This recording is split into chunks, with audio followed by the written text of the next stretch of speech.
الحمد لله نحمده ونستعينه ونستغفره ونعوذ بالله من شرور انفسنا وسيئات اعمالنا من يهده الله فلا مضل له ومن يضلل فلا هادي له واشهد ان لا اله الا الله وحده لا شريك له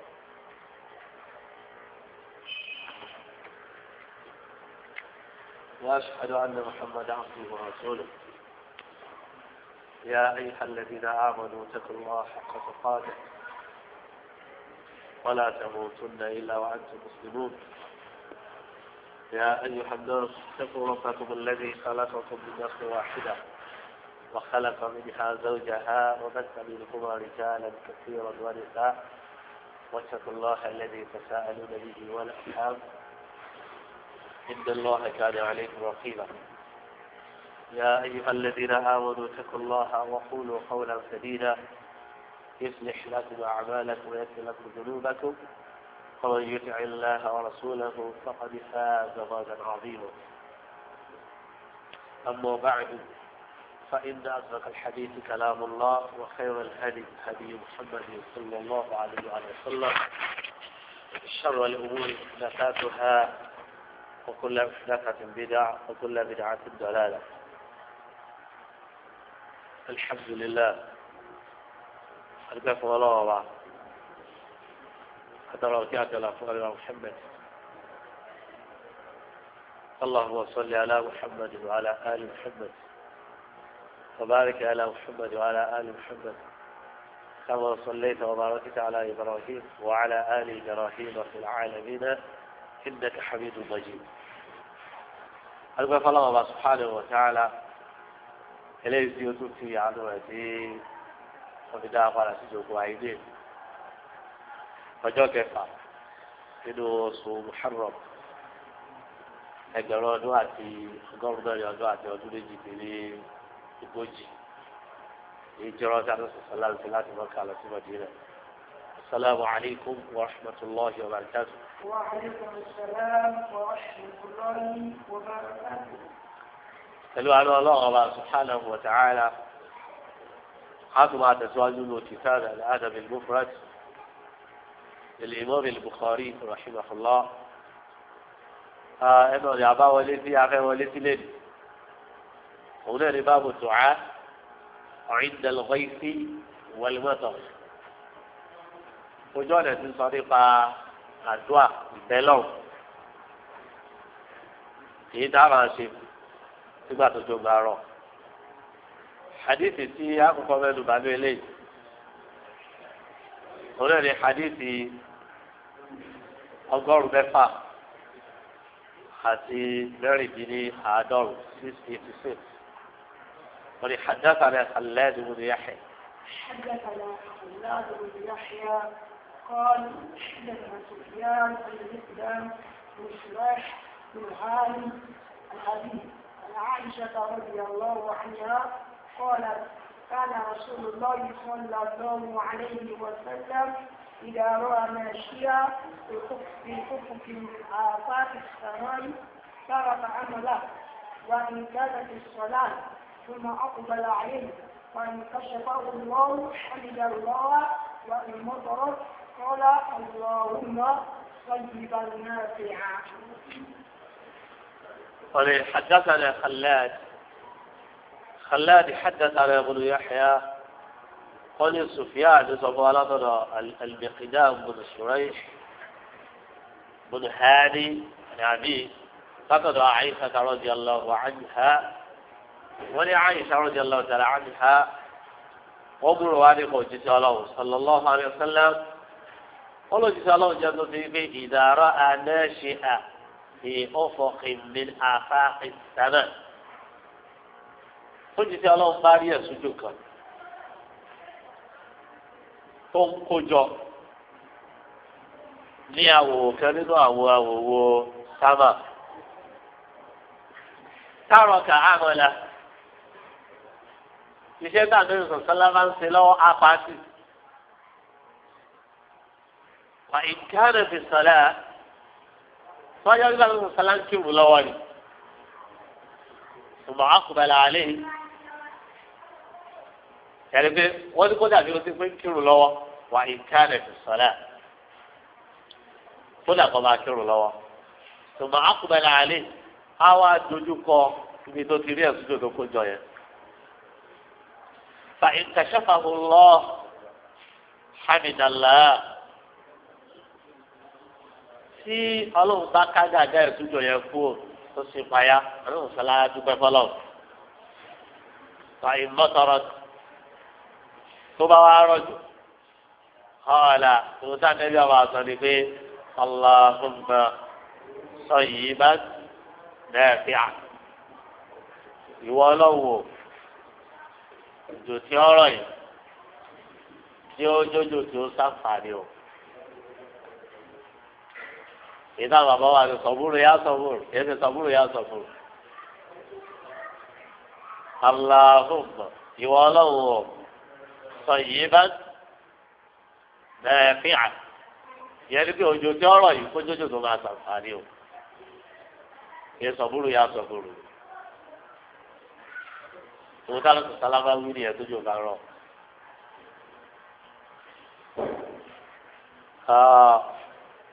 ẹnu ọ̀nà àbáwọlé bíi ti aṣọ wọlé sí báyìí òrìbáàmù dùcá ìdàlmọ́wò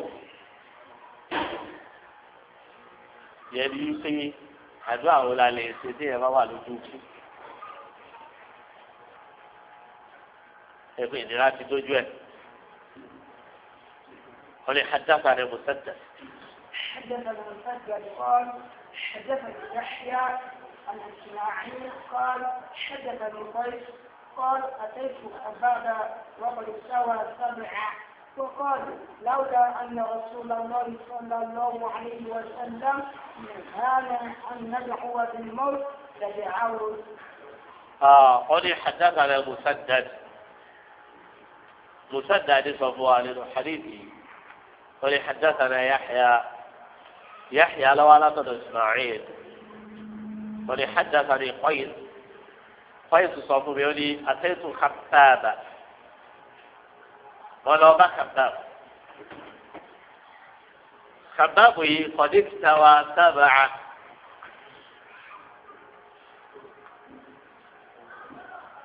يعني بيقولي أقبل على ọ̀nà méje òun ló ti wá fi lẹ́jọ́ ọgbẹ́ yẹn èyí táwọn ọlọ́wọ́ máa ń sọ wípé ákùrù tẹ̀wá àlìkáyì pé oògùn tá a máa ń lò kẹ́yìn òun náà ní ká fi iná jó egbò gẹ́gẹ́ bá a ti wà wípé àwọn ẹni tó máa wà lùjẹ́ ní ọ̀fẹ́ àwọn ọ̀sán lábọ́ wá rò yọ pé wọ́n láyé káwò wọ́n èéfi náà jó ọgbẹ́ tí bá ń bẹ lára wọn nínú ìròyìn wọn nìyẹn wọ́n yẹn náà ṣe tàtọ́ yìí o tó ọjà gbé yẹ títẹ̀ yẹ bá sáré tọ́nà bí báyìí yóò da tó bá tẹ̀gbé òsì kò ní da wọ́n yẹn náà fẹ́ yẹ ní rúkìákà wàhálà rabbihim yatawakkalun ẹlẹ́dàá wọn ni wọ́n máa gbára lé àwọn 70,000 tó máa wà lùjẹ́ ní láì ní jìyà náà dẹ̀ ní 07.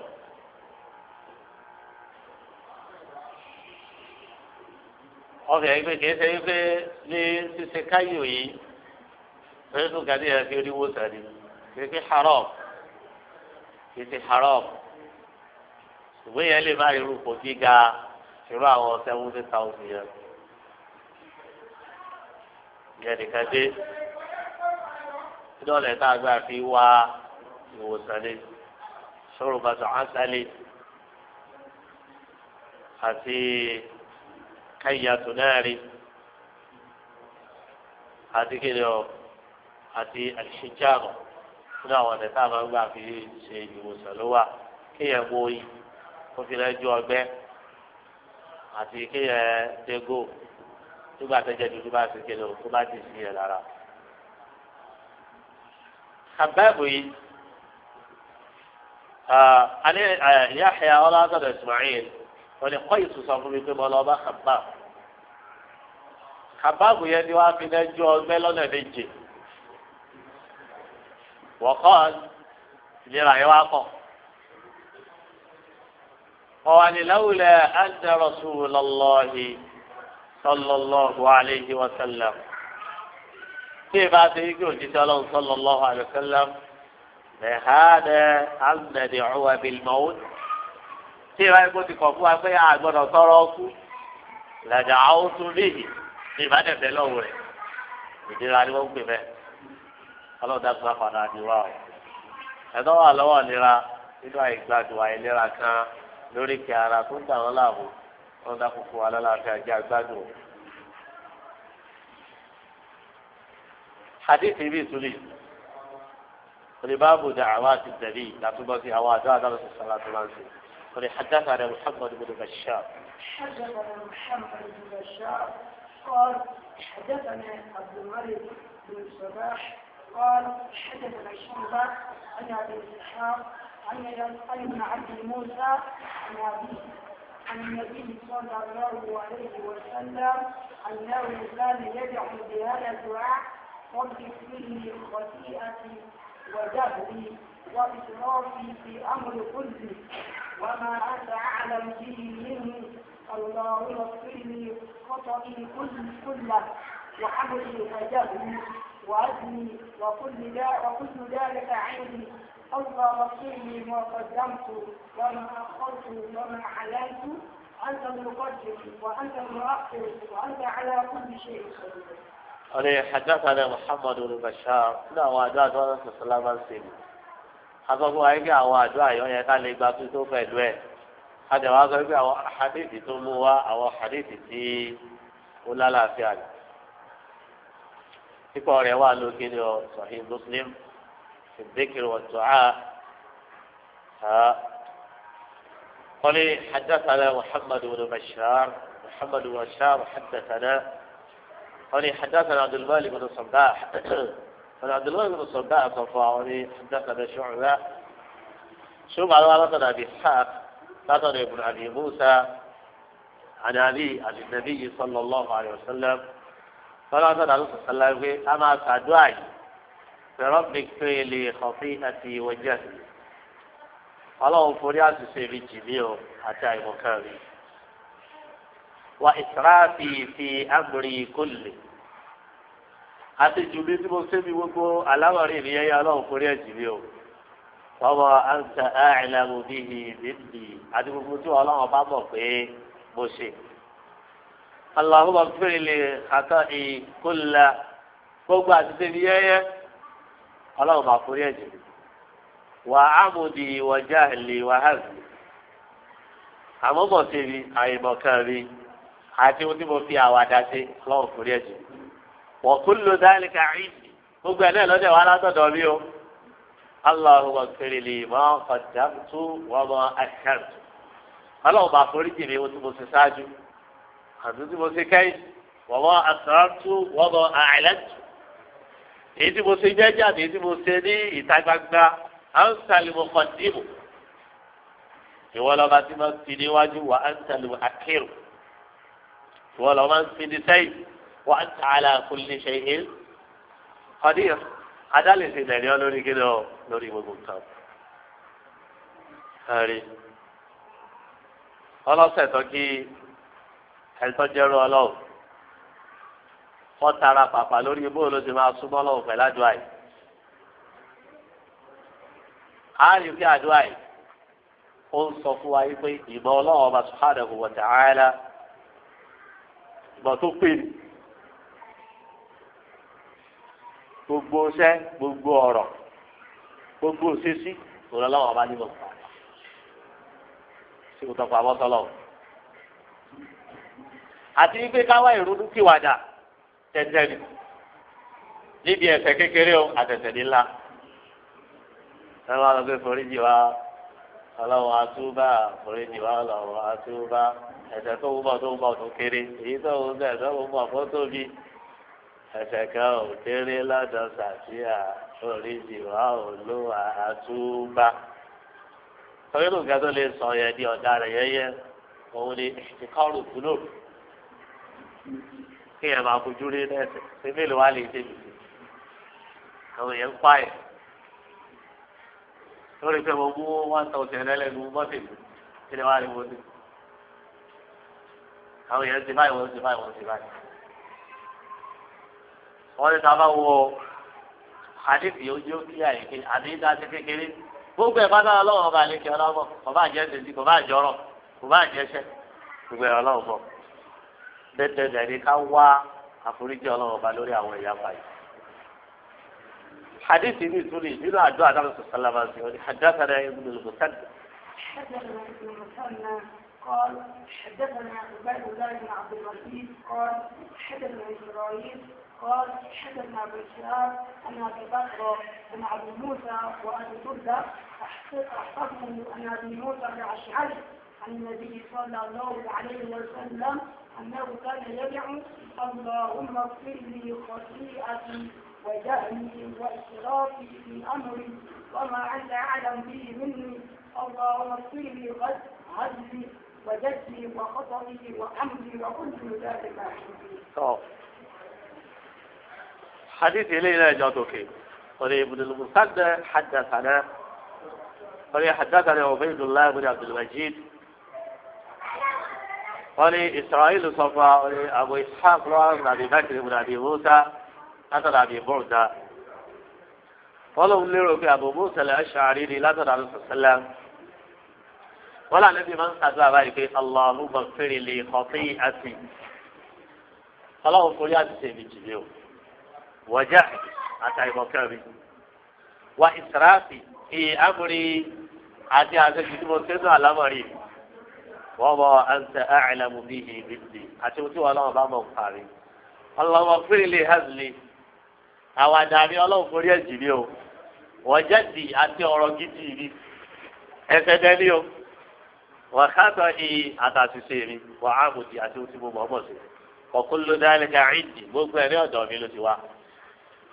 hadithi mi tún nínú àdó àtọ́nà fún sálámàsì حدثنا أبو عاصم حدثنا أبو عاصم وحيوة قال حدثنا عقبة بن مسلم سمع أبا عبد الرحمن على خبري عن صناديق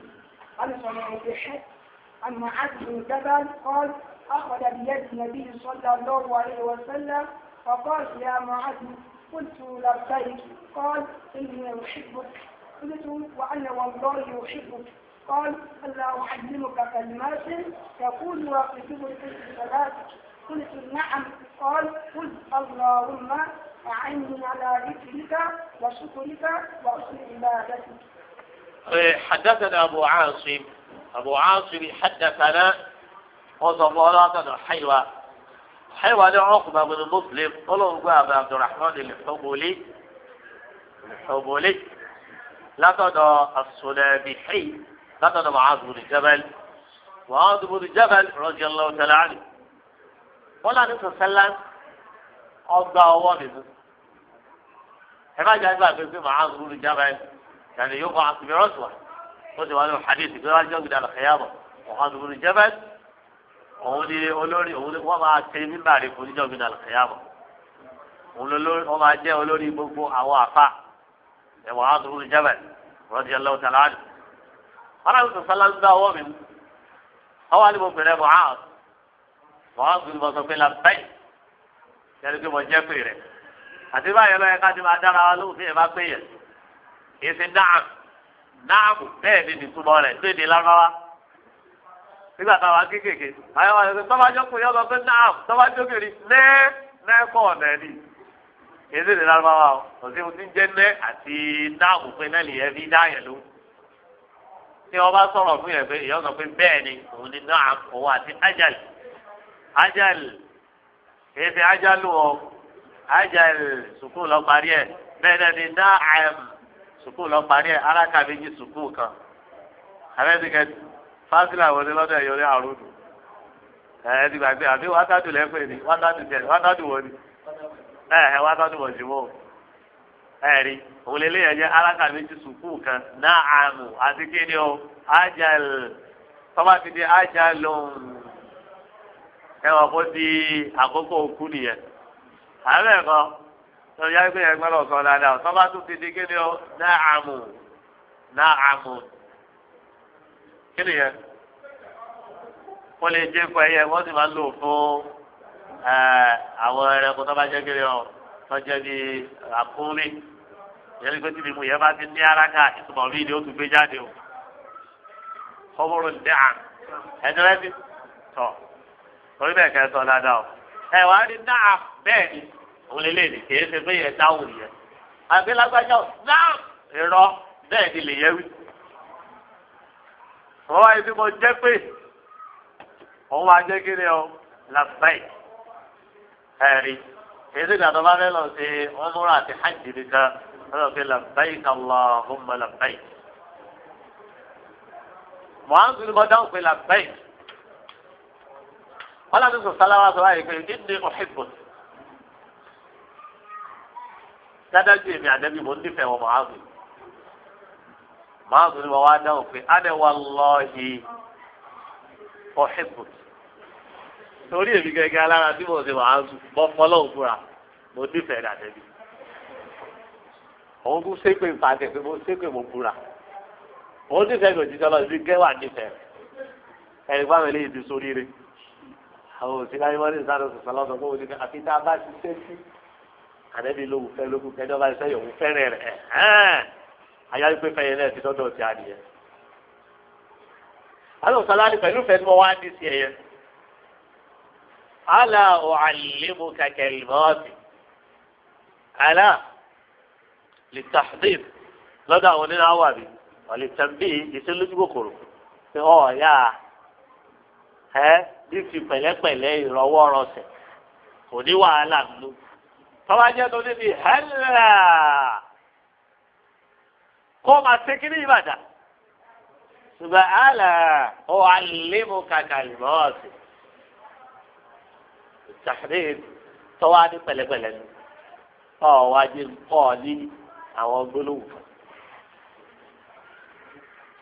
Yaqulu ha tọ́wọ́ máa wí gbólóhùn yẹn. Fi duburi kulli salatika. Tọ́wọ́ bá ti búlẹ̀ níbi èrò tó kì. Gbogbo òru tọ́wọ́ bá ti fi tọ́jú ẹ̀rọ rẹ̀ tọ́wọ́ bá ti parí ẹ̀ka wí gbólóhùn. Ó ní wàá sọ wípé náà mo ní bẹ́ẹ̀ ni mo fẹ́ gbọ́ òjíṣẹ́ Ọlọ́run. Òjíṣẹ́ Ọlọ́run ní bẹ́ẹ̀. máa ṣàdúrà yìí pé Allahu a'in ala dhikrika wa shukrika wa husni ibadatika. Allahu a'in ala dhikrika wa shukrika wa husni ibadatika. Ìwọ lọ́wọ́ rẹ̀mí lọ́wọ́ lórí ìrètí rẹ àti ọpẹ́ rẹ kí lè bá ti rẹ́tì rẹ kí lè bá dúpẹ́ fún ọ. Wa husni ibadatika àbí tó dáńdó ìjọsìn rẹ bí lọ́wọ́ kí lè ṣe. Àwọn á ní bèrè pé apá ìdáàbò yóò bá rẹ̀ mo fẹ́ kẹ́ kọ́ fún mi irọ́ o. Kéwù rẹ̀ wò lè yàn lọ kọ́ èèyàn máa wá ká lẹ́yìn o. Èbí yàn sọ pé ìwọ ọlọ́run rẹ̀mí lọ́wọ́ lórí àti máa ṣèrẹ́tì rẹ àti ìbá dúpẹ́ fún ọ àti èyí tó dáńdó ìjọsìn rẹ irọ́ o. Nítorí pé gbogbo ìtú sédè mi kì í jẹ́ ọlágbára ẹ̀rọ fún ọkọ bẹ́ẹ̀ fún yín. Ìkẹ́ mi lè jáde àtọ́bá tú sí èdè Yorùbá tó lè má jáde àlejò tiwa. Ìrọ̀lẹ́ pé kéwù yìí náà lèèyàn lọ wọ́n lẹ̀ bí ẹ̀sìn máa kékeré o. Ṣé yóò sì rí ìpè dáadáa tó sì jọ lẹ́nu. Tó wọ́n ti sábà wo hadithi nínú àgbẹ̀yìí tá a bá mẹ́. A máa rí ọlá tí bẹ́ẹ̀ fún àpá àwọn àwọn àfẹ́ ìjọba. Rọ̀dí ọlọ́run ṣẹlẹ̀ á pẹ̀lú bá lọ́sùn sálá ti sọ fún pé àní mo ní fẹ́ rẹ̀ Mu'adh. Ó fi tàwọn kíìdù sí. Téèyàn bá jẹ́ yẹn pàtàkì, àdébí ọwọ́ akẹ́ni wí kéèdì. Dádájú èmi, mo ní fẹ́ rẹ̀. Ó fi hàn pé afọ àwọn àwọn ọmọdé jábà ẹni ọlá ẹni pàtàkì ni wọ́n. Ẹ̀sùn má jẹ́ àgbàgbé o nínú àwọn sàhábà àdúgbò àbáyé. Ní àwọn sàbí tó wọ̀ ogójì ọdún tó wọ́n jáde láyé ni wọ́n wà. Ìyá fún àwọn àdúgbò ìjọba lọ́dí ọlọ́wọ́ tààlà àti. Bákan náà, káàtùrí pọ́sẹ̀tọ̀ yẹn lè gbọ́ ọwọ́ ọmọ ya rẹ̀ mú ọgbà mú báyìí. Ní ọ̀sẹ̀ máa fa àti wọn ti àgbá ẹ̀ lọ́wọ́ ọ̀dà rẹ̀ ẹ̀ lè gbà lọ́wọ́. Nínú àgbẹ̀ yìí dábàá tó hadithi, òun ni pé olólùfẹ́ lè sọ fẹ́ni tí fẹ́rẹ̀ pé mo fẹ́rẹ̀ rẹ̀. Yàtọ̀ sí ọ̀dọ́ máa lọ wíbẹ̀ fún fi. Ọkùnrin lé ọ wà lọ́kọ̀ jí lóbi, mo ní ìfẹ́ rẹ̀, ọ̀n bá ń kẹ̀rí ìbọn ìrìn. kí la wí lọ kí la wí bọ́ nígbà tí èsì ìyàwó rẹ̀ ìwà lọ wá lọ ọmọbìnrin ọmọ gíga wà sọ pé ojú fẹ̀rẹ̀ ẹ̀mí òun ẹ̀bùtù balẹ̀ òun ṣe súnlẹ̀ ni pé àyẹ̀sọ̀ sọ́lá sọ bẹ́ẹ̀ fún màá sùn ẹ̀dá kùn sí màá sùn lé kan tẹ̀ jẹ́ màá sùn lé kan tẹ̀ òun ṣe màá sùn nítorí pé sí làwọn nìyẹn pẹ̀lẹ́pẹ̀lẹ́ ọ̀sẹ̀ wọn kíkọ́ mi lọ wí tó bá ní kó ọ̀tí ẹ̀fà díẹ̀ pé súnlẹ̀ ẹ̀ ló fi wí yóò di bá mi o. àwọn obìnrin yẹn ní ìsìn sọ wọ́n ti sọ jíǹsì ọlágbára ẹlẹ́yìn pé gbogbo ìgbìyànjú ló ti ṣe ẹlòmíì ọ̀sọ̀ pé àtẹ́jú àtẹ́mú àtẹ́fẹ̀ àti ọwọ́ tí ẹ̀ gbọ́bá láti ń dàgbà ọwọ́ àtijọ́ kẹ̀ wọ́n bá lọ fẹ́ lọ lu súnlẹ̀ fáwọn ìfọlá sọ bẹ́ẹ̀ fún máa dùn ọwọ́ ni ní ọ̀hìnbó kí ó dá ọlọ́run ṣe. nítorí bẹ́ẹ̀ ọ sọ torí eléyìí ó ti di gbólóhùn sọkúsọ láwùjọ tọ̀tọ̀ sí wa. àgbẹ̀dọ̀ àwọn àdéhùn tí wọ́n lọ tẹ̀lé sí sílábọ̀sì tó fi ń káwé níwèé nìyẹn. afẹ́kọ́mọ níwèé ní kékeré I love you lápọ̀. ọmọ primary school wọ́n wà ní primary 3 àbí 4 sí 5 àyè ìwú náà ló sì tó máa sọ fún wọn fẹ̀yàwó tẹ̀lé. ọba róbìnrin ọba fọ́ sínú ìwé fún I love you. ìyẹn ọba tètè gbọ́ yé pé ojú ìfẹ́rẹ̀ tètè lọ rẹ̀ wọ́n bá máa bára ká nínú àwọn àtẹ̀wò tó bá sílábọ̀sì wa jẹ́ pé ọmọ kí àdéhùn láti primary school tí ó fi dé secondary. gbọ́ àwọn bá tún ṣe dẹ́wà wọ́n bá tún fọ́ ọ sórí àjàgẹ́ náà. ọ̀rẹ́ ti gbà mo fi lọ sùkúù tí ń lọ ká ọ̀wọ́ ọ̀gá wa sùkúù lásẹ̀yìn. wọ́n bá ní wọ́n ní kọ́ wọn ní kéwà ní ìdí máa ń lọ kọ́ wọn lọ́wọ́ tí mo dùn wọ́n. táwọn iṣẹ́ àfihàn ti wọlé ó tutù wọn. ọ̀rẹ́ àfáà kékeré kí ó lára àfáà. ẹ má jà já ọkùnrin kí ó jókòó tó jèrè kan ní àrùn tí wọ́n ti ní káwọn tó kí wọ́n máa dé ti ara wọn tí wọ́n máa sá fúnra wọn tó àá. wọ́n ní ajá wípé wọ́n lọ ní ìrẹ́bà yìí yóò pọ̀ ti wàhálà ni. ọlọ́wọ́ bá lè kẹ́ ọ́ lápá bá ní ṣàtúnṣe àwùjọ wa àti gbogbo alẹ́ ìtajọ bàjẹ́ lápapọ̀. ẹ dákun sí gómìnà àbí aláṣẹ̀wé lọ́tẹ̀lé wa dé sùkú káàbí lè gbé kọ́kùnrin ọ wà lọ́tọ̀. káàtẹ̀ lọ́fẹ́ jẹ́ àlùmọ́tò tó lè mọ̀kútà lápá. ó lè jẹ́ lè ádámì kàdíyà lórí ìtọ́sẹ̀lẹ̀ ní wọ́n dọ́sà tiwa. àìdígbà láàyè ó máa ń fà. lápẹẹrẹ lọ́dọ̀ alílé ẹ̀kọ́ tí wà ní ìdarí kíláàsì rẹ̀ jọ. tọ́wọ́n àfa àfẹ́ kí wọ́n dọ́sà jẹ́ mọ̀kútà lápá ajásí pé adébùkádà ti kéde ṣe kíláàsì òun là nídìí. àdé kíláàsì ọba jẹ́ mẹ́rìndínlógún ni ẹgbẹ́ láti. nígbà tó wá ti wá rí bẹ́ẹ̀ tó yẹ pé ìyá ni náà ló mú tọrọ ara ti di wá nìyẹn. kí ni sèta wá fi lè sọ iná yẹn jẹ́ àgọ́ pé obìnrin bí báyìí ọkùnrin bí. àbẹ̀ kan ká ṣe é di ti mọ́sálásí. ọkùnrin wájú obìnrin lẹ́yìn. tó sí nǹkan fẹ́ kó nira bá wa. tá a bá ṣe léèfì ò lérò pé ajíwọ̀ bíi àbí gómìnà wa àbí Buhari ní àwọn ọ̀sán fẹ́ lọ́wọ́ ó ti jẹ́ tẹ́ fi tó àwọn obìnrin sẹ́gbẹ̀ẹ́ yìí. àbí ta ni kọmíṣánná ẹ̀kọ́ àti ẹ̀mọ̀ ṣé ipò ní àbáwọ́sá. mínísítà tàbí haúsá ni ẹ̀ẹ́dẹ́ yọ̀ wá tẹ̀yìn yọ̀ wá lọ sí sùkúù wa gbọ́ ẹ̀yẹ kóbìnrin kan bó kéré ọkùnrin ẹ̀ẹ́dẹ̀ bó kéré tọ̀ tóbi ẹ̀ fáwọn akéèké nìkú bàbá wa sùkúù bọ́ wà ń sùkúù ń jèlò gbàdé ìgbà mi ṣiṣẹ́ bọ́ lọ pé màá kọ́ wọn kéwò pé màá kọ́ wọn kéwò ajá wa yóò di adì àárọ̀ ẹ̀kẹ́ aláàjì àwọn tó ń lé wojú mi wọ́n máa wò lẹ́lẹ́ wọ́n ní ká máa sokùn mọ́rùn ni wọ́n ní ká mo ní ọ̀gá èmi kéwù ni wọ́n ní kéwì wá kọ́ àbí sokùn mọ́rùn bò wọ́n lè yóò di láì sí wúlẹ̀ wọ́n ní kéwì sokùn mọ́rùn ni wọ́n á di òtà wọ́n sì tún wo ìwé ọ̀hún dẹ̀ lẹ́gà yìí wọ́n ojú mi wọ́n tuntun sọ. ìjọba wí ni ẹ̀sùn tó bá dijọ́ jímọ̀ nínú àwọn jàlábí àyè ẹ̀rì wọ́ ẹ̀ bá ti kìíní tẹ̀ máa ń wé ẹ̀ bá ti yẹn tuntun gbọ́n báyìí ọ̀dà wọ́n lè ní kéwù ni wọ́n ní kí máa hẹ̀ sójú bọ́ọ̀lù bọ́ọ̀lù ti papọ̀ ẹni ó nìyẹn kí wọ́n máa rí ìṣesí ẹni bí ẹ kéwù yẹn lára ni. wọ́n pọ̀lọpọ̀ atẹ́lẹ́bí máa dé bàbá yìí yóò àti yóò di ikọ̀ tó bá wù yẹn nìyẹn jẹ́ lájú. ó ti wọ sukùl báyọ̀ apáyọ̀ wọlé apáta ìyá ní òkè sáàkó ní súnmọ́ ẹ̀ ní bóòlù ló jẹ́ àwọn apádà rí ọlọ́wọ́ balẹ̀ gbọ́dọ̀ fún tètè àwọn adẹ́ta láwọn yẹn bẹ́ẹ̀ dáfẹ́ má jà sí wọn lẹ́wọ̀ àwọn adọ́dọ̀ ká tó máa bá wọn sọ̀rọ̀ pé ìmọ̀ọ́nì ti yòrò tó dà tó wọ́n lè tún máa fi kiri wọ́n lè tún máa ṣe ìdíyẹ tó. afẹ́ká fún olólùfẹ́ ní rògbé kò ní fẹ́rẹ̀ lọ́wọ́ ní ẹ má jà wí fóbìnrin àwọn àtàjọ́ tó fóbìnrin náà ní ẹ má wí fún ọkùnrin kọ́ bá di ìsọkúsọ torí ìsọkúsọ ni ó dìde kiri o láwùjọ wa kéde pé atakò súnlẹ̀ yẹn sẹ́wọ̀n nígbà tó ń sálángé òwì ìjọ kọjú lóbi ló fi wí ẹjọ́ àdé olóńjọ dábàá ló kọjá sí mọ́kùnrin kàfẹ́ tó bá ti rí pé ọ̀fẹ́ kọlu ọ̀fẹ́ dà pé ọ̀fẹ́ kọjá ìyàwó rẹ̀ tó sì ti rí gbogbo rẹ̀ lọ́yẹ̀ kó rìn níbẹ̀ ọlọ́run bá àdìgbà kó kí ìgbà. lẹ́yìn náà ní bí afẹ́ ká tẹra má dùn àì ní gbogbo parí ìrù ọ̀rẹ́ yìí. حديث بيتوني حدثنا مسدد حدثنا مسدد وخليفة قال حدثنا بشر بن المفضل قال حدثنا الزبيري عن ابي ورد عن ابي محمد الحضرمي عن ابي ايوب الانصاري قال قال رجل عند النبي صلى الله عليه وسلم الحمد لله حمدا كثيرا طيبا مباركا فيه فقال النبي صلى الله عليه وسلم من صاحب الكلمة فسكت ورأى أنه هجم من النبي صلى الله عليه وسلم على شيء كره فقال من هو ولم يقل إلا صوابا فقال رجل أنا أرجو بها الخير فقال والذي نفسي بيدي رأيت 13 ملكا يقتدرون أيهم يرفعوها إلى الله عز وجل.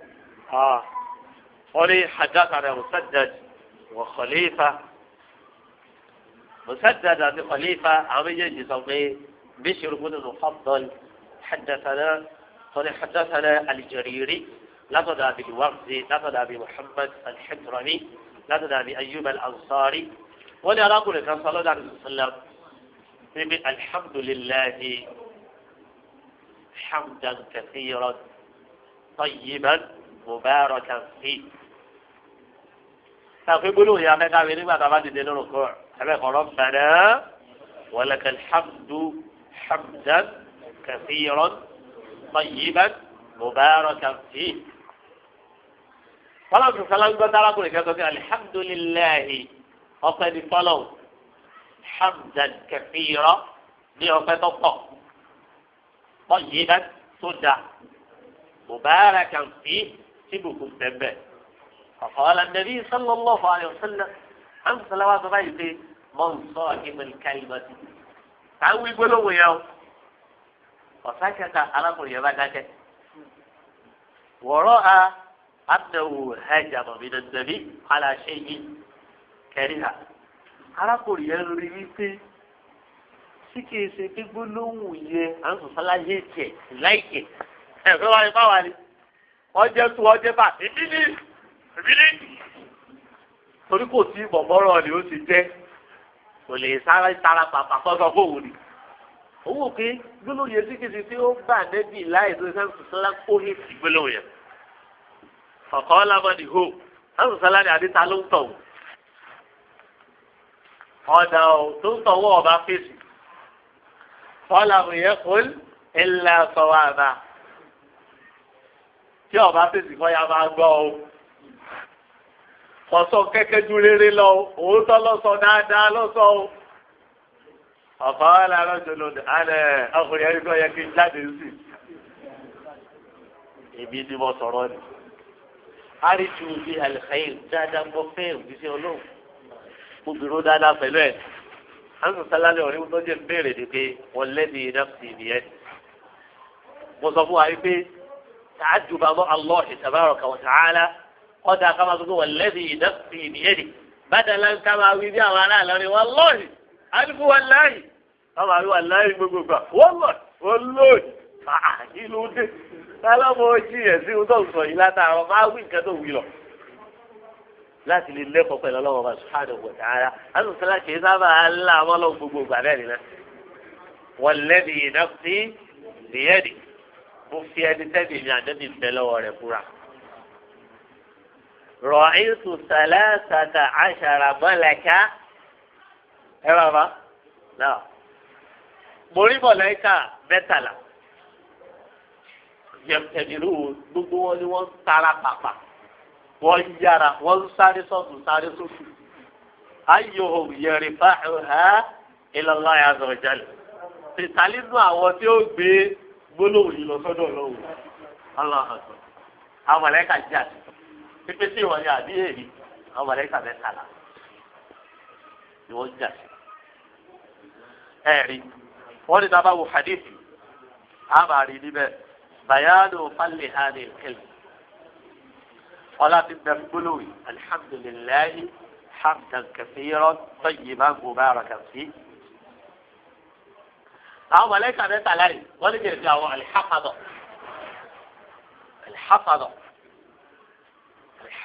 yẹn èyí tọ́lọ̀ ọba ní kankan wa inna alaykum lahafidin kiraman katibin ya'lamuna ma taf'alun kìí sàwọn. tòun tí ó jẹ́ yẹ wa pé kìí sàwọn mọ̀lẹ́kà tí wọ́n ń sọ wáyé òun ni hadith tí Abu Hurairah gbà wá lọ Sahih al-Bukhari àti Muslim sọ́sọ́ yìí pé inna lillahi malaikata ọlọ́run ní àwọn màláíkà kan tó yẹ pé yẹn fọwọ́ fóònù àti fọ́rọ́ wọ́n bá yí ká ojú ọ̀nà káàkiri ni ìyẹn lè tẹ̀lé súnà ahlẹ̀ síkì àwọn tí ń sèrè sí ọlọ́run làwọn wá sí tiwọn. bẹ́ẹ̀ ni ó ti máa yé wáyé pé àwọn màláíkà tí wọ́n bójú tọ́rọ̀ àzíkìrì ọ̀tọ̀ làwọn eléyẹn àwọn tó ń sọ wáyé ní ọ̀tọ̀ làwọn yẹn tó ti kílẹ̀ àti ọ̀rẹ́ ọ̀rẹ́ àwọn mọ̀lẹ́kà ta sí yẹ kálukú ju pé èmi ní kọ ìwọ lọ́kàn èmi ní gbólóhùn yẹn lọ́ládé.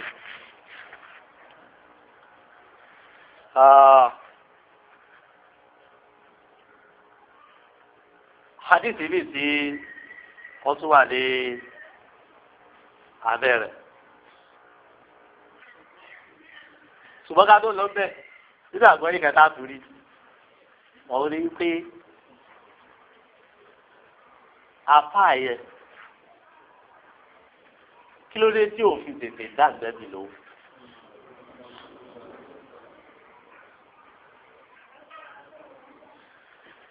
wọ́n lọ dàbí ẹni wípé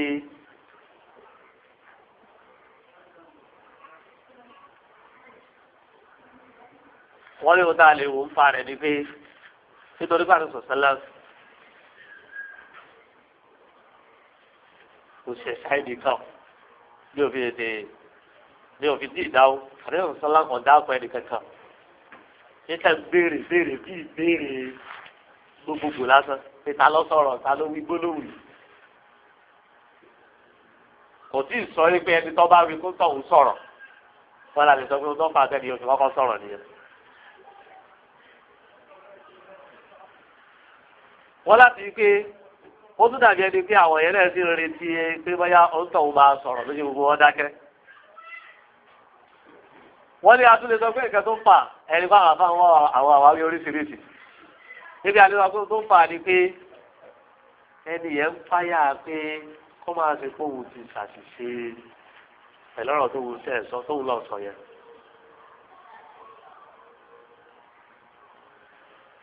ṣé o tó wọ́n dẹ̀ láforíjì ọlọ́run ọba lórí ẹ̀ tó fi wọ́n fọ́jà kẹ́rẹ́. àyọ̀ tó ti jẹ́ ó yẹ kó lè sọ ọ́ kí wọ́n á tẹ̀rẹ̀ bẹ́ẹ̀ lómi ìdè àbí wọ́n fà nẹ́bí lẹ́gì. tọ́lọ́ bá nìyẹn ti kíá àwọn afáàtà wọn wá àwọn àwáwí bíi mẹ́ta yẹn wọ́n wá sí. حديث يبي حدثنا أبو نعمان حدثنا أبو نعمان قال حدثنا سعيد بن زيد قال حدثنا أبو العزيز بن سهيل قال حدثني أن قال كان النبي صلى الله عليه وسلم إذا أراد أن يدخل الخلاء قال اللهم إني أعوذ بك من الخبث والخبائث. حديث إليه حدثنا أبو نعمان حدثنا سعيد بن زيد بن زيد قصفه عليه عبد العزيز بن صهيب ولهذا تصفوا به بعد صلى الله عليه وسلم إذا أراد أن يدخل الخلاء كان صلى الله عليه وسلم إليك وفي الله سيقا ṣùgbọ́n èèyàn ní gbogbo òun sìgá bá rí ìkó bàbá àyàgbára ọmọ ọmọ fẹ́ lọ yàgbẹ́ ìjọ kẹsì mọ lọ sí ó ti pẹ́ díẹ̀ o nígbà tí wọ́n fi rẹ́ wa yí pé wọ́n ní wọ́n ń ṣe ìdò kọ̀ǹtìtì kọ́ńkàtì ní akéèké jọ yẹn. àwa lọ láti jáde àkéèké náà a ti máa ń sùn nílé bàbá ìmọ̀ọ́mù àwárù nídọ̀pẹ̀ bẹ̀lẹ̀ wa bẹ́ẹ̀ wá ń gbọ̀ kí ìsìnkú bí wọ́n ti máa ń lọ yàgbẹ́ wọ́n wá pe ẹnìkan lọ ẹni tí wọ́n ní kọ́ máa ṣe kéjì mọ́ wa onímọ̀ fẹ́ ṣe ká bẹ́ẹ̀ sì ti ó ti gbọ̀n mí délẹ̀ dáadáa ó ní pé ìpájú lóòótọ́ ìṣẹ́jú mẹ́ta ìṣẹ́jú mẹ́ẹ̀ẹ́dógún ọgbọ̀n ṣẹ́jú ọ̀gbẹ́ni tí ó wàá ṣe kí tí wọ́n ti ń fi lọ léègbé ìyá ìbò dé mọ́ ni ẹni tó wá jágbà tó yẹ ni ìyẹn bá dé wá ní ìsáàsì bó ni ẹ ńlá gbogbo níbẹ̀ ni mo máa fẹ́ ṣe gáàdì mọ́ lọ́sí mo mọ onídélé nílà yìí ẹ̀yìn tó pẹ́ fẹ́ yàgbé ìgbé ni mo ní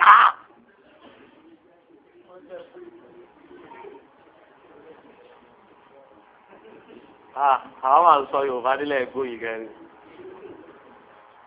wọ́n ní táwọn sọ̀sálà bá fẹ́ wọ́n bí ló ti fẹ́ lọ wọ́n fi fẹ́ lọ yàgbẹ́ èèyàn lè sọ pé wọ́n gbọ́ ọ̀sẹ̀ fárẹ̀ èkó wọn wọ́n ti jẹ́ ọgbọ́n ẹsẹ̀ wọ́n fẹ́ gbọ́ olùdí. dáwọ́ tẹ̀lé ẹsẹ̀ rú ọ ní àdúgbò ní wọn. wọ́n ní táwọn sọ̀sálà bá fẹ́ wọ ibi tó ti fẹ́ lọ ṣe tó ti fẹ́ lọ yàgbẹ́ yóò sọ pé Allahumma ìwọ Ọlọ́run inni a'udhu bika mo ń wá ìsọ̀rẹ̀ o mílẹ̀ lè kóbò wal khaba'ith kúrò lọ́dọ̀ àti dání ọkùnrin wa àti obìnrin wọn ọkùnrin ní kóbò obìnrin ní khaba'ith ó sì tún máa ń jẹ́ ẹ̀gbin àti àṣà ìtọ́ọ̀nù ṣùgbọ́n wọ́n ní ìtumọ̀ al kóbò wal khaba'ith òun ni dùkàránù shayatin wa inasuhum akọ àti dání àtàbó rẹ̀ wọ́n wá sọ ọlọ́wọ́ bá fẹ́ gbogbo àwọn kiri yìí ṣe èèyàn táwọn èèyàn bí ò ní wí ẹlẹ́bí lè lọ yàgbẹ́ tí ọ̀ya wèrè bọ́ ọ ẹ̀rí ìlànà bá wà fáàdì wọ́n máa ń karú kíá wọ́n sórí ìsìn fún yín torí bẹ́ẹ̀ gbogbo àwọn àdó àdó alálẹ́kàsì yẹn dábẹ́jà máa ṣe.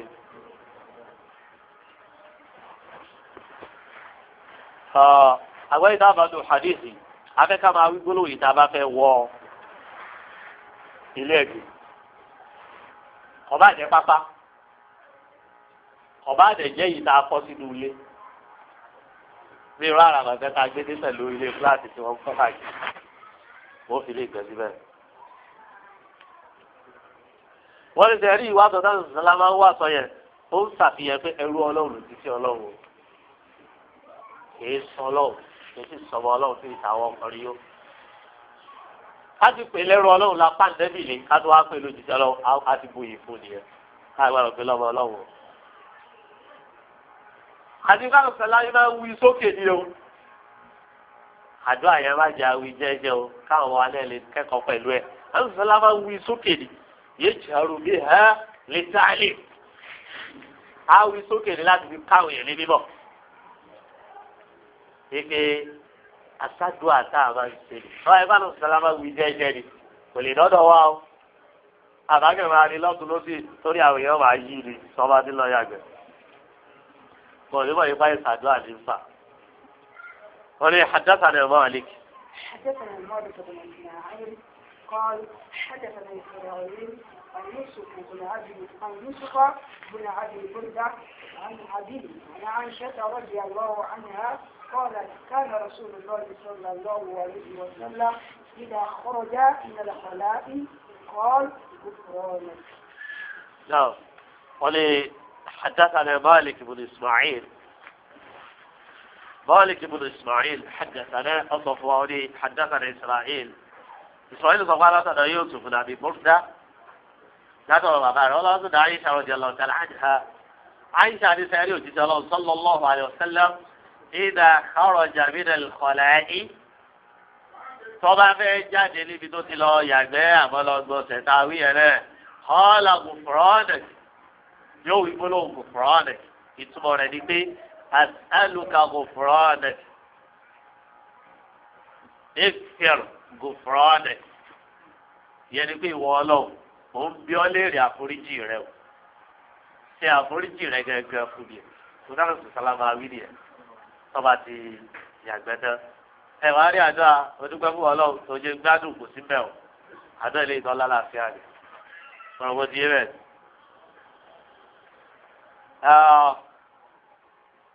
nínú àgbẹ̀ ìdáhùn tó bá dùn hadith yẹn a máa wò yí pé kí ló fà á sí adúgbò wà foríjì ọlọ́run nírú ààyè ibi tí òsì yẹ ká máa ṣe díkìrì tá a tó wà ń ṣe ẹ̀rí kí ló fà á wọ́n ní ohun tó fà á rẹ̀ nìyí pé ọpẹ́ ló yẹ ká ṣe ń tòótọ́ lórí wípé bọ́lọ́hùn ṣe ní kí òlọ́kọ́ lọ oúnjẹ àtomi láre ìdẹ́ra ni èyí tó wá jẹ́ dọ̀tí tó wálẹ̀ rọrùn ìdẹ́ra ni káṣẹ̀ máa wá wí àwòrò wẹ́rẹ́ yẹn ọ̀rọ̀ àlè rí gbogbo ọpẹ́ yẹn tó bá ti yàgbẹ́sẹ̀ yẹn abákúkú lọ mú pẹ́tọ̀ ìwọ ọlọ́run àwa foríjì rẹ o ìpè ọpẹ́ ìdẹ̀ra gbogbo tó yẹ ká dá àríṣe kò sí ìyè rárá.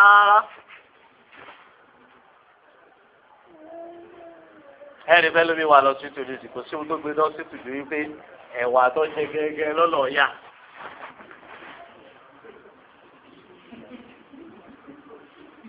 àmàlà rẹ̀ tó jẹ ó tún bí ọba ẹ̀fọ́ àtẹwédú gbogbo ẹ̀ lọ́ba fẹ́gbà tó lọ yá. ohun tó gbé lọ sí tòlùsì ó mú jì báyìí ó sì yò. àmọ́ tọ́lọ́ ti fẹ́ ti ṣe hà wàláhì ó ti ṣẹlẹ̀ tọ́lọ́ ti padà ní tó ń tọ̀ ń gbádùn pẹ̀lú ògùn ọlọ́run tọ́bi jẹ báyìí ọ yà bẹ́ẹ̀ náà èyí parí ẹ̀fẹ̀ báyìí yọ padà yọ lọ yà ìbí ó sì máa pa padà.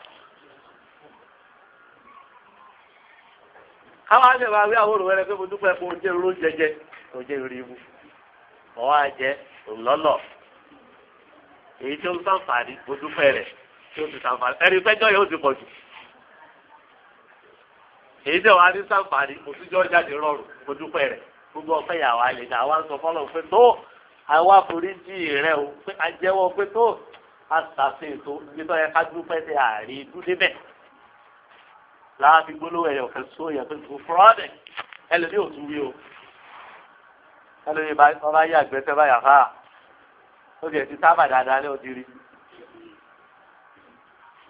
ọ̀gbẹ́ni òṣèré ọ̀ sábà dáadáa ọ̀ wá fi ọwọ́ rẹ̀ ó fi ṣe kéde o wàá fi gbó yẹpẹ àbí kò fi gbó kiri náà bá rí kó lọ́sẹ̀ ọwọ́ àti kiri ògùn fúlọ́ọ̀dẹ̀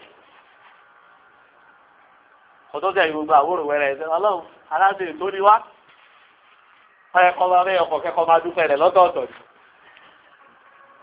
ṣùgbọ́n aláṣẹ tó ní wá àwa foríjì rẹ o àdúpẹ́ níbi tó yẹ ká ju ilé o wọ́n lè túbọ̀ rẹ̀ yẹ lórí mi máa bẹ̀rù pé lórí ipa àyàgbé owó lágbára ṣe ká tó máa tọrọ àforíjì lórí ipa àyàgbé. ọlọ́run kọ́ bá lè kí àwọn àfa wa wọ́n sì tún bá ṣiṣẹ́ wọn wá gbélé ẹ̀dẹ̀ kalẹ̀ rárá bẹ́ẹ̀. wọ́n ní حدثنا إبراهيم بن المنذر.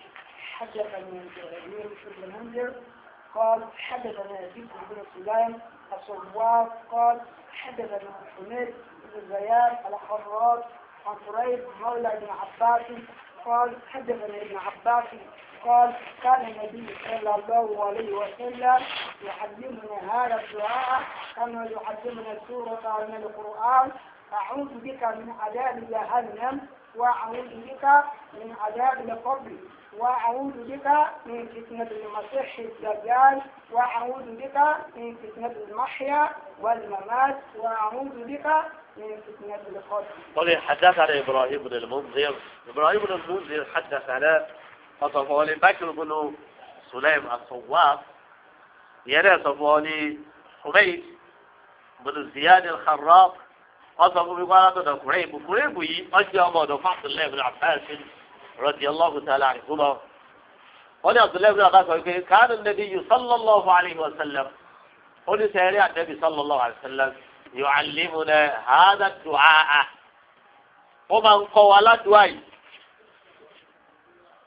حتى يقول قوى الدعاء كما يعلمنا السورة nínú Al-Qur'an gẹ́gẹ́ bí sọ̀sẹ́lá ni máa ń kọ́ wa ní súrà nínú Al-Qur'an náà ni máa ń kọ́ wa ládùúgbò yìí. àdéhùn alẹ́ fi kọ́ ọmọ ní Kùránì ká kọ́ wa ládùúgbò ká fi àṣìṣe àrùn ká fi rí àwọn ọmọ tòun là á wí tá a bá fẹ́ jẹun nígbà tí wọn ní òtí ẹ̀ mọ́. bàbá lọ pé àdéhùn láti ká tó jẹun ẹ lọ pé èyí ó ti dísì lára àwọn ọ̀rọ̀ yìí sọ́gbà àbí ọgbà àdísì lára àwọn ọ̀rọ̀ yìí bò ọ̀fẹ́ ka Kùránì ni. àwọn àti kàwé báyìí náà jẹ lọ nígbà tí yẹn dẹ̀ sọ alhamdulillahi rabbil alamin sọ́gbà àbí ọgbà wàláhì kọ̀gbà alhamdulillahi rabbil alamin lórí ipò oṣù ọkọ̀ ọ̀sán láti ọ̀sán láwùrí.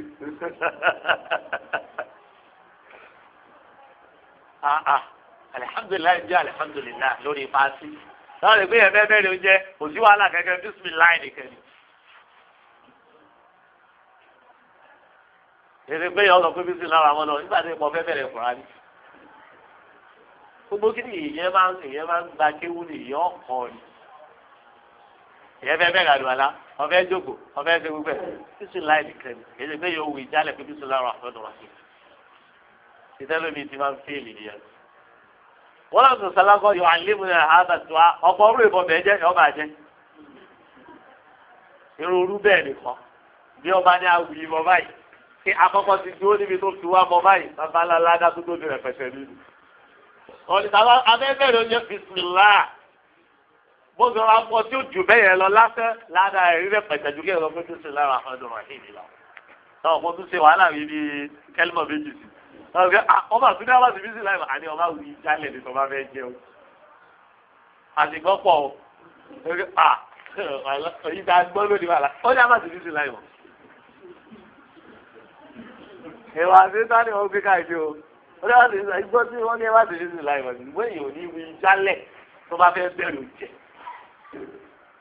àbí ẹ̀ fẹ́ kú nǹkan bísí là èyẹ dẹ̀ sí alihamdulilayi. rọ̀bìnrin alábi tí bàbá fẹ́ máa ka sóra máa wí ni rọ̀bọ̀ ti bẹ́ẹ̀ torí bẹ́ẹ̀ wọ́n ní àtúnlẹ́bí náà bá sọ àtúntò àlùsọ sẹ́lẹ̀ yóò àlímù náà hàgà dùn àhà àlùsọ sẹ́lẹ̀ máa ń kọ́ wa aládùn àyè kábọ̀ yóò àlímù náà sóra tá nínú Al-Qur'an ẹ̀jẹ̀ bó ti máa ń kọ́ wa ní sóra náà Al-Qur'an kí ládùn àná a'udhu bika min 'adhabi jahannam mo ń wá ìsọ̀ ọ̀rọ̀ lọ́wọ́ nínú ìyá jáde lọ. ẹ̀rí bí ẹ bá jóná láyé kẹ yọ mọ̀ pé yọ gbà pé ọ̀kẹ́ tuntun ni ọlọ́run. ádẹ́sì má gbàgbé pé iná ìjà àdéhùn yẹn tó bomi pa nígbà ọgọ́rùn-ún wọ́n sábẹ́ ẹ̀yọ̀ kẹ́mbẹ́. wọ́n tún nígbà tí wọ́n bomi pa yẹn lẹ́ òun ni gbogbo èyí tá ń lò láyé yìí. ẹ̀gbọ́n wa mi sọ pé gbà àdọ́rin tí wọ́n bomi pa tán wọ́n á bẹ̀rẹ̀ ẹ̀yọ̀ kẹ́mbẹ́ wọ́n á tún aboyún pa nígbà tó pọ̀ rẹpẹtẹ kéèké tó wá fún yẹn òun là ń lò yìí wọ́n sì lè tú gbogbo òlu òun lè ní jọlọ́jà ọ̀dọ̀ jògáfà ọyọ́ àpáta ó pọ̀ ọ̀sẹ̀ nílùú báyìí wọ́n lè fi bọ́ọ̀dù àwọn àpáta nì ṣé ẹ lè fi wọ́n lè fi àáké tó fi là kí kọ́ lọ́ fi là àwọn àpáta tó wà láwàáyé ọlọ́ fi là ilé dè yọ ilé fa ọyọ yorùbá ó sì kó jáde ní ọ̀sẹ̀ báyìí wọ́n lè gbé síta tó sì gẹ̀ fa ilé tiẹ̀ tó tí ò tiẹ̀ tó kẹ̀kẹ́ tó ilé ẹja àdéhùn rárá rẹ̀ ni àtọ́ yẹ ká wà sùn sáré bí a'udhu bika min 'adhabi jahannam. ọlọ́run mò ń wá ìṣọ́ rẹ níbi ìyà ajá àdéhùn wa a'udhu bika min 'adhabil qabr mo dẹ̀ wá sọ rẹ níbi ìyà sáré wa a'udhu bika min fitnatil masiihid dajjal. ẹ máa gbọ́ pé tó máa ń fa ìyà sáré pọ̀ bí kéèyàn máa jẹ rìbá bí kéèyàn máa sọ̀rọ̀ ẹ̀yìn bí kéèyàn máa ṣe burúkú kọ́ máa ṣe rere bí kéèyàn máa sùn fúnfó bí kéèyàn tọ̀kítọ̀ dẹ̀ máa ga dáadáa láàrin yẹn àwọn kan tó máa ń fa ìyà sáré nìyẹn ẹ̀rí bí kéèyàn máa lọ kírun láì lálùwàlá àwọn kan tó máa ń fa ìyà sáré nìyẹn ká jìnà sí ẹ̀rẹ̀ má jáde máa gbọ́ àwọn kan tó lè la ní tó lè la ẹ̀ ń tó ìyà sáré wọ́n ti kéèyàn máa tasọ́tù tàbí àrọ̀dà ní gbogbo ojoojúmọ́ ẹ̀rí. bákan náà wà a'udhu bika min fitnatil masiihid dajjal mo dẹ̀ wá sọ rẹ̀ níbi wàhálà mọ̀síkì ṣáì. wa'udhu bika min fitnatil mahya wal mamat. mo tún wá sọ rẹ̀ níbi wàhálà ìgbésí ayé àti ikú. wọ́n là lè sọ pé tí máa fi kú. ìsílẹ̀ tí ọba ni tí ọba ayẹ̀ fẹ́ra títí pa tẹ́yẹ ó fi kú mo wá sọ wọ́n lọ́wọ́ bá bẹ̀. wa'udhu bika min fitnatil qabr ó tún dáyẹ̀ wí lọ́tọ̀. ìbọn wá sọ wọn lọ́ba níbi wàhálà sàárè ìsílẹ̀ yẹn kò sẹ́ni tó máa làánú ẹ̀. wọ́n yàtọ̀ sí àdáàbò ìkọ̀bọ̀ sí ìfitnà ti kọ̀bọ̀. fitnà ni wọ́n ti bẹ́ẹ̀ àyẹ̀wò. káwọn sọlá ń gbà ọmọdé kú káwọn sọlá ní tó wáyé tó ààrẹ tó lè là nínú fitnà sàárè kì í sì yà ọ́. ọmọ yóò bá dẹ́ làbẹ́ ọmọ kékeré kù lẹ́sẹ̀ lọ́rùn náà. lórí ẹ̀rẹ́ wọn ni ọ̀sùn lọ́dí ọlọ́wọ́ tí a láàjì. wọ́n ní káwọn bá rẹ ti bẹ́ẹ̀ táwọn rẹ ti àwọn kẹlẹ̀ wọ́n kò kí sáwọn nìkan làwọn wà bẹ́ẹ̀ wọ́n bá jẹ́ àbáwọn wọlé. ṣùgbọ́n sáré ilé tí ò ní lẹ́kùn ilé tí ò ní fèrè ilé tí ò ní fáànù ìsinẹ́ńbẹ̀ kí ni wọ́n sọ pé ń ṣẹlẹ̀ sí ẹ̀dẹ́ èèyàn gbà. àbí ẹ̀yin tẹ́lẹ̀ fòkù yìí kàn. àwọn àlè sọ àwọn ìdáná tí wọ́n ní wọ́n ra jíìpù tuntun tí wọ́n gbé sáré tuntun rẹ̀ tí wọ́n gbé jù sí wọ́n lè tẹ́lẹ̀ ohun tí ò ní padà fún. àwọn ìdáná làwọn eléyìí. kí ni wọ́n lọ ṣẹlẹ̀ nínú sáré ní ọ̀sán tó ń jẹ. ọ̀sán wípé bẹ́ẹ̀ yóò kú dáadáa kẹ́ bí wọ́n bá bóyá wọ́n bẹ̀ fi sí fún ọkà mọ́lẹ̀ lọ́wọ́ rẹ̀. ṣé àwọn akẹ́ àgọ̀ ibi tí wọ́n parí sílẹ̀ lọ́wọ́ yẹn ẹ̀rọ wọn dákú béèrè àwọn ọmọ yóò gbé òtítì lọ́ bẹ̀sẹ̀ rẹ̀ wọ́n wá dákú béèrè òjì láti gbà yìí láti wákàtí méjì ara rẹ̀ ló ń tẹ̀jẹ̀ èrò ń dákú owó mojú wọn yéyéyéyé tó bẹ́ẹ̀ lè bò yẹn wọ́n bẹ̀ pẹ̀lú àánú ọlọ́wọ́ bá bẹ́ẹ̀ yóò kú tẹ́lẹ̀ bẹ́ẹ̀ láti mọ́tò báyẹn.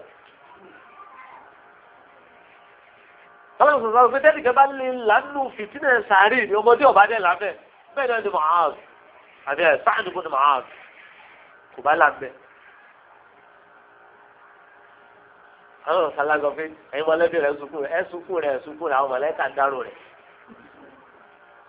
àwọn bíi 70 mọ̀lẹ́kà lọ́sọ̀kalẹ̀ nítorí ti sáàdì fún Mu'adh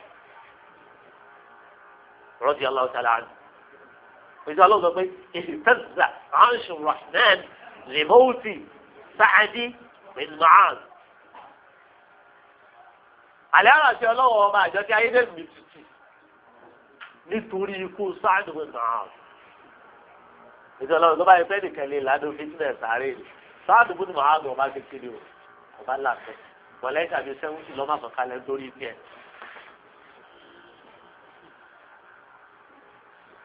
sóòrè pàbí ajá tó ìjọba yẹ ká wá sọ ẹ̀ ni. ẹ má jẹ́ àgbàgbé nínú àtàhíyà wa káwọn awi gbogbo àwọn àdó àyẹjá lọ farabalẹ̀ kọ ẹ má jẹ́ akẹ́jú mọ́. wọ́n bẹ̀rẹ̀ sí pẹ̀lú kọ̀ọ̀kẹ́ wa wọlé lẹ́yọ̀ kọ̀ọ̀kan ní ìsìn. ṣé pé ó fi àtàyà jálẹ̀ mi o èyí ó gbé ọlọ́run tóbi. tí wọ́n bá padà ń kà wá ni o tí wọ́n bá kà wá pé ní méjì mẹ́ta mẹ́rin mẹ́fà tí wọ́n kà wá ní kọ́ńtírẹ̀tì ní wá wá sí wáyé ni o. ká sì máa farabalẹ̀ wí torí yọ padà di alẹ́ ìkọ̀kẹ́ tí yẹn bá ń tẹ́jú wí. torí yọ padà máa sùn yọ àjọ bíi pé ọ̀rọ̀. gbogbo àwọn aláàbí ti rí bí àti ìmọ̀ ẹ̀jẹ̀ á lọ wà kò ní pẹ́ bí àbí gẹ̀ẹ́tì. اللهم إني أعوذ بك من عذاب جهنم ومن عذاب القبر ومن فتنة المحيا والممات ومن فتنة المسيح الدجال. وليس رواية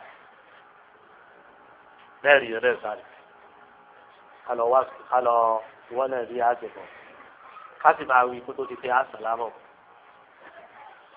حديث بيتوري قال حدثنا علي بن عبد الله حدثنا علي بن عبد الله قال حدثنا ابن مهدي عن سفيان عن سلمة بن قهير عن قريب عن ابن عباس قال بت عند خالة ميمونة فقام النبي صلى الله عليه وسلم فأتى حاجته فغسل وجهه ويديه ثم نام ثم قام فأتى الكربة فأطلق شناقها ثم تودع وضوء بين وضوعين لم يكسر وقد أبلغ فصلى فقمت فتمطيت كراهية أن يرى أني كنت أبكي فتودعت فقام يصلي فقمت عن يساره فأخذ بأذني فأدارني عن يمينه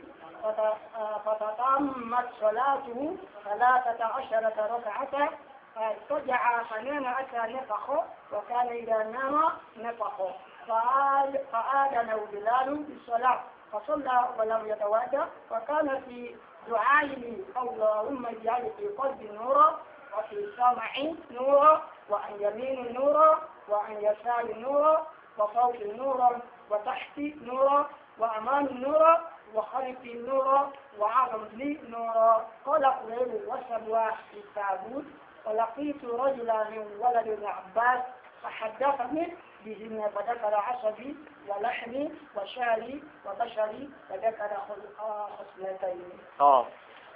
قال حدثنا علي بن عبد الله حدثنا وصفوني حدثنا ابن المهدي ولا تدع سفيان ولا تدع سلمة بن كهيل لا تدع قريب ولا تدع عبد الله بن عباس رضي الله تعالى عنهما عبد الله بن عباس رضي الله تعالى عنهما بت عند ميمونة ونمرسو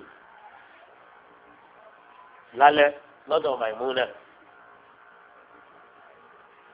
Maimuna ọ̀kan náà àwọn ìyàwó ìsìn ọlọ́run sallallahu alaihi wasallam kí ni ìtumọ̀ Maimuna òun ni ẹni àlùbáríkà ẹni ìbùkún. فقام النبي صلى الله عليه وسلم عليه وسلم عنه فأتى حاجته قال بي أبو كاتار فغسل وجهه ويديه ọwọ́ afọwọ́ rẹ̀ àbí ọfọ ojú rẹ̀ àtọwọ́ rẹ̀ méjèèjì túnbọ̀ náà ọba tún sùn padà. ẹjẹ́ àwọn afarabalẹ̀ gbọ́ tún bẹ̀rẹ̀ dáadáa. wọ́n lọ sí bùkátà rẹ̀ ó lè túbọ̀ rí kí ọlọ́ọ̀tọ̀. fáwọn ọkọ̀ sí àdébí ọ̀sán sẹ́lákọ̀ ọ̀nẹ̀rù fàátà hajjátàwù ó lọ sí bùkátà rẹ̀. ọ̀họ́ sẹlẹ̀ wẹ́jìhàwù ọfọ ojú rẹ̀ wọ̀yẹ̀dẹ́yì àtọwọ́ rẹ̀ méjèèjì túnbọ̀ náà ọwásù tùmọ̀kọ́ ọba tún dẹ̀rù fàátàlì kẹrìbàtà ọwọ́ lọ sí di àgbè tí wọ́n bá ń dàbí sí àwọn máa ń so kọ́ báyìí àgbáyé ní kẹtẹ bomi sí fàátàlì akọ̀ṣẹ́ náà kọ́ ha ìdérí tí wọ́n wá fi síbi àgbè yẹn kọ́ àtìlákọ́ ìyẹn ni pé ó sùn. ثم توضأ أو أصل عليه وكذا بين وضوءين láàrin àlùwàlá méjì òun àlùwàlá kan tó ṣe yẹ bó láti fẹ́ sàlàyé lọ.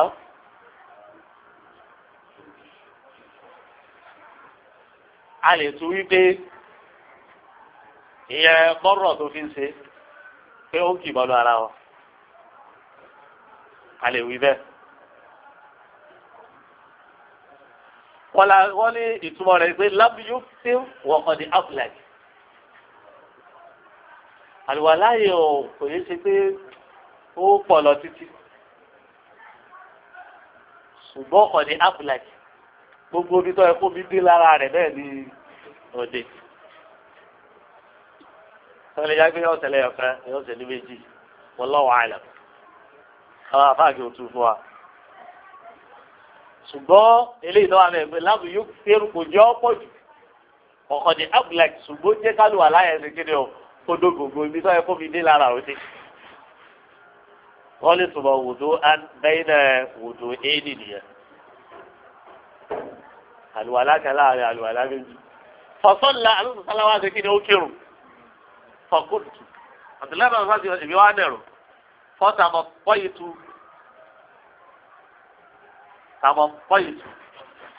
تمطى من الكلمة من المطية كراهية أن يرى أني كنت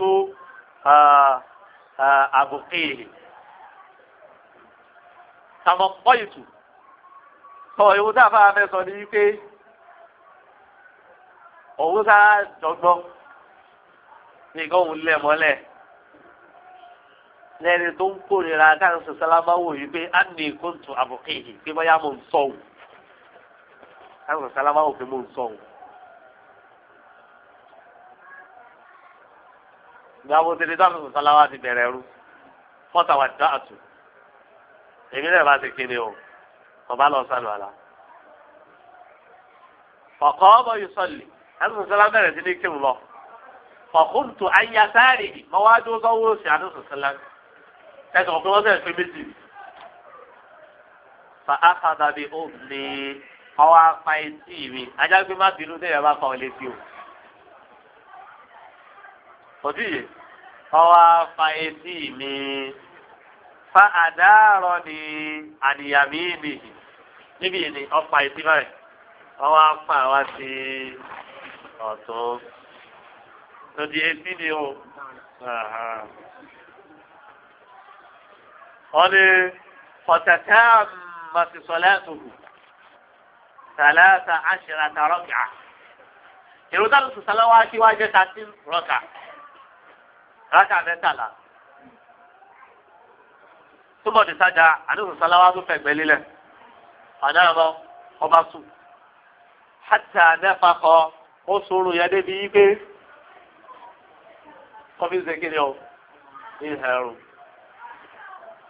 wọ́n fi ẹ̀kọ́ orin yẹn wọ́ra ọlọ́run ní máa ń dá ẹ̀ lórí tìrìtì ẹ̀dá o ìgbà yẹn lọ sí àgbo tó ń pa ní òjé nsù fọ́ọ̀rùn òkú ọ́nì wọ́n ló wùyẹ̀ ọ̀jáde wá.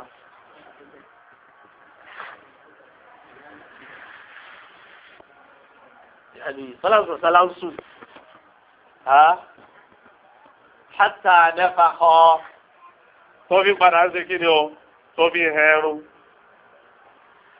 wọ́n fi hàn pé o lè hẹ́rù wọ́n tó bá máa hẹ́ o sọ̀rọ̀ lómi ní gbogbo ojí àmárù yẹn ni ó lò àwọn agbègbè àti tó bá jẹ́ àwọn onílò klọ̀sì yẹn ní sẹ́wọ̀n pípọ̀ rẹ̀ ló máa gbé rẹ̀ sí ẹ máa lo òkè bẹ́ẹ̀ ní tiẹ̀ ní. ṣùgbọ́n àwọn òṣìṣẹ́ bẹ́ẹ̀ ní yẹn tiẹ̀ ní. òun pàgbò òun pa màálù wọn lọ́mọ ọlọ́run ti dá tiẹ̀ nìyẹn. àwọn sọlọ́sẹ̀ gbé lílẹ̀ àdámọ̀ kọ́ wá sùn hátà nẹ́fà kan tó fi hàn ọrùn. ọ̀kẹ́ àlè ìdá àdẹ́mọ̀ nẹ́fà kan wọ́n ní sèṣì òjíṣẹ́ fún sọ́lá ni pé tí wọ́n bá sùn wọ́n máa hẹ̀rù. òfin jàdẹ́bí àbí. Kọ̀rìfà ádàdàhù Bìláàlù bìsọ̀lá. Bìláàlù wa lọ kéde fáwọn sọ̀lá ń pé a ti pèrò o. Wọ́n fi ẹ̀kọ́ oru yẹn tó títí tó fi dìgbà tí fájúrù yọ ni. Fọ̀sọ́lá àwọn sọ̀lá wa kérò. Wọ́n là wò yẹn ta wá gbà wọ́n tí wọ́n fẹ́ lò gẹ́gẹ́ bí ẹ. Kọ̀rí ṣe kí ni o? Ọ̀sàlù alákẹ̀kẹ́ mọ́. Wọ́n ti sẹ́ wá aládùn àtàwọn sọ̀lá ń ṣe nígbà yẹn. Káàní bá ṣe nígbà tí ìyẹn bá lọ kásùbà tó ń jáde lọ kéwò kìí ṣe yẹn nìkan. Wọ́n fi Allahumma ij'al fi qalbi nura. Ọlọ́run gbé ìmọ́lẹ̀ sí ẹ̀mí mi. Wọ́n fi sam'i nura. Má ní fi ìmọ́lẹ̀ sí etí mi. Wa an yamini nura. Ìmọ́lẹ̀ sí ọ̀tún mi ọwọ́ ọ̀tún mi. Wa an yasari nura. Kò sí bí bá mi fi ìmọ́lẹ̀ sí. Wa fawqi nura. Òkè mi gbé mọ́lẹ̀ wà bẹ́ẹ̀. وتحتي نورا ìsàlẹ̀ mi jó ní mọ́lẹ̀ وأمامي نورا iwájú mi jí mọ́lẹ̀ wà bẹ́ẹ̀ وخلفي نورا ẹ̀yìn mi jó ní mọ́lẹ̀ وعدم لي نورا yé kí mọ́lẹ̀ ó tóbi fún mi. afáwọn ọkùnrin wọ́n ní wọ́n sábọ̀ àfi tàbúùd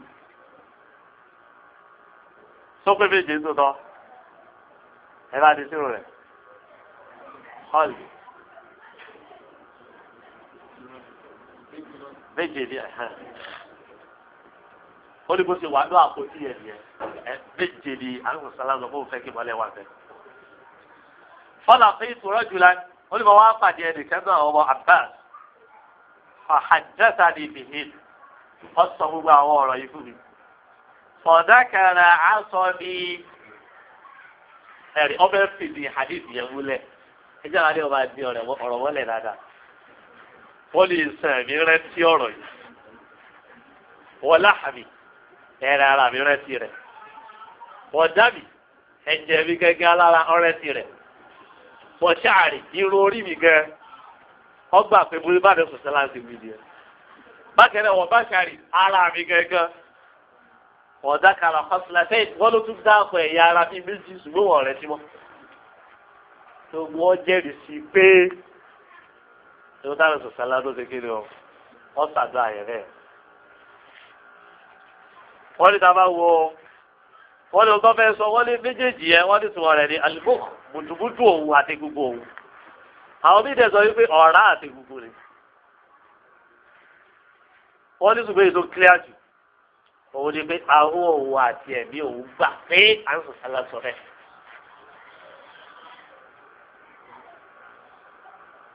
tàbí ká sọ wípé tùmọ̀ hadith yẹn ni wípé nínú ẹgbàá wa mi ìyẹn dákọ̀ asọ̀bì kí Allahumma ja'al fi asọ̀bì nura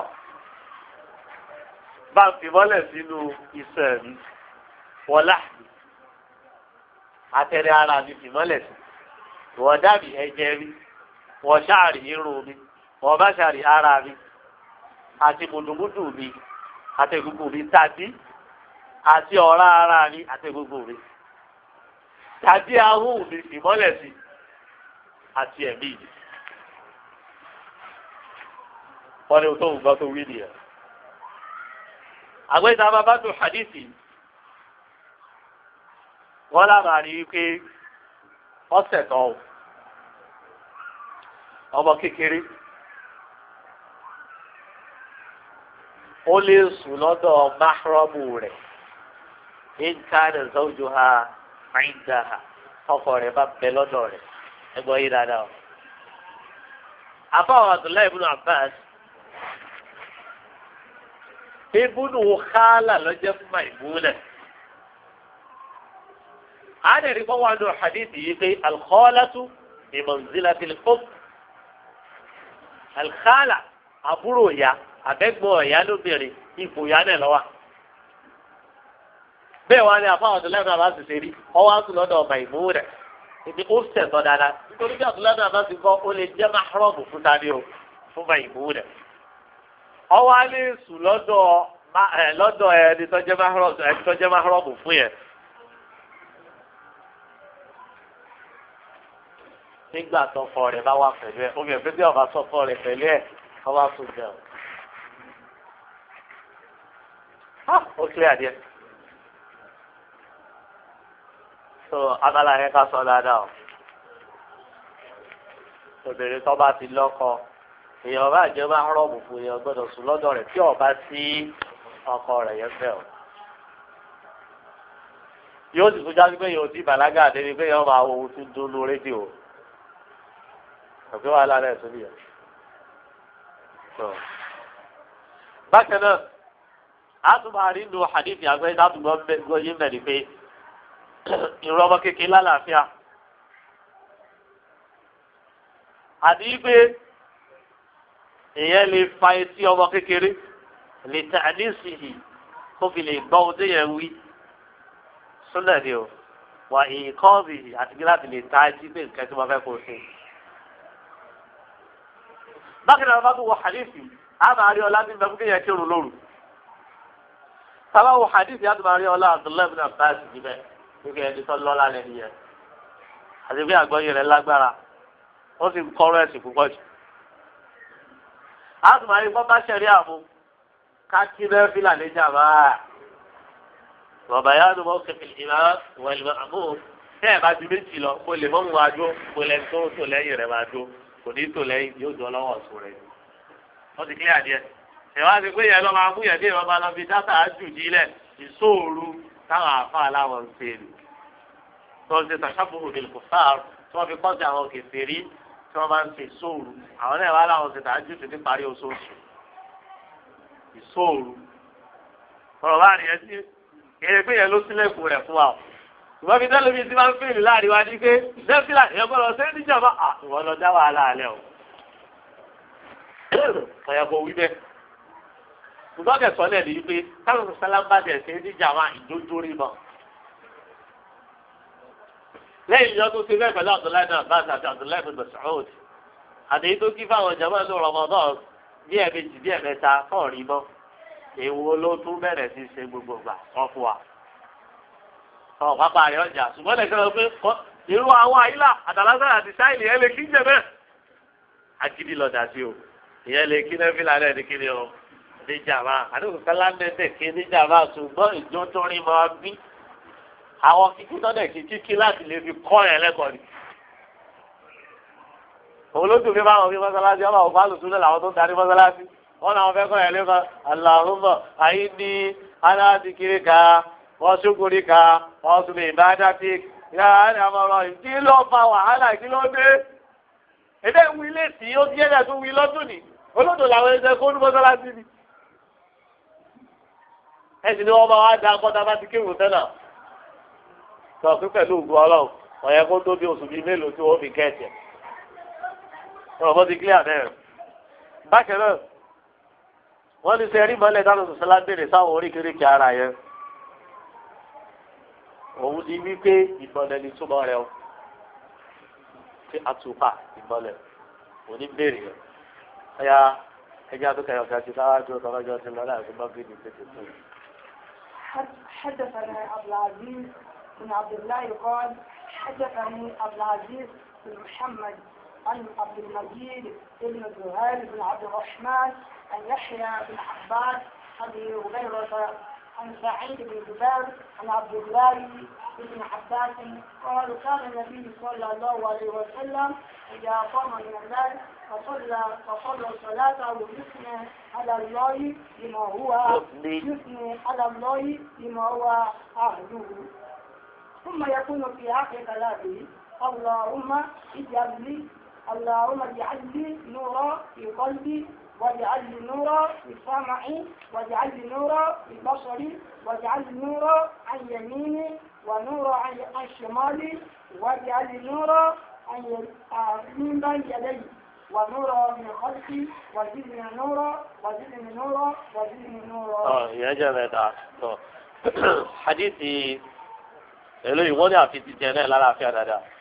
حدثنا عبد العزيز بن عبد الله أني عبد العزيز بن محمد أصف قال عبد المجيد بن سحيد بن عبد الرحمن لا تدع يحيى بن عباس هذا أبي هريرة لا تدع سعيد بن جبير لا تدع عبد الله بن عباس رضي الله تعالى عنهما ولا رسول الله طبعا يدلون طبعا كيروتا فقد صلاته سواء قارئ رواه هم يقعوا أدواء إليه ما تابع قارئ نفل لا تبع فيه قال الله كسبا ولا في فلو فلو بلو تلك سبحان الله الحمد لله لما باسي wọ́n ní parí ọ̀rọ̀ yà á sọ Allahumma ij'al li nura fi qalbi ọlọ́run fún mi ní ìmọ́lẹ̀ lẹ́nu waj'al li nura fi sam'i fún mi ní ìmọ́lẹ̀ nínú kíni o nínú etí ìgbọ́rọ̀ mi waj'al li nura fi basari ọlọ́run fún mi ní ìmọ́lẹ̀ nínú ojú rírẹ̀ mi waj'al li nura an yamini ọlọ́run fún mi ní ìmọ́lẹ̀ lọ́tún mi wa nura an shimali ìmọ́lẹ̀ lósì mi waj'al li nura min bayni yadayya níwájú mi o ọlọ́run fún mi ní ìmọ́lẹ̀ o. ونورا من خلفي لي من فمي ملك وزدني نورا لا بتا ثالثي ملك فمي هذا بعد درجات الله قبل فادي بين له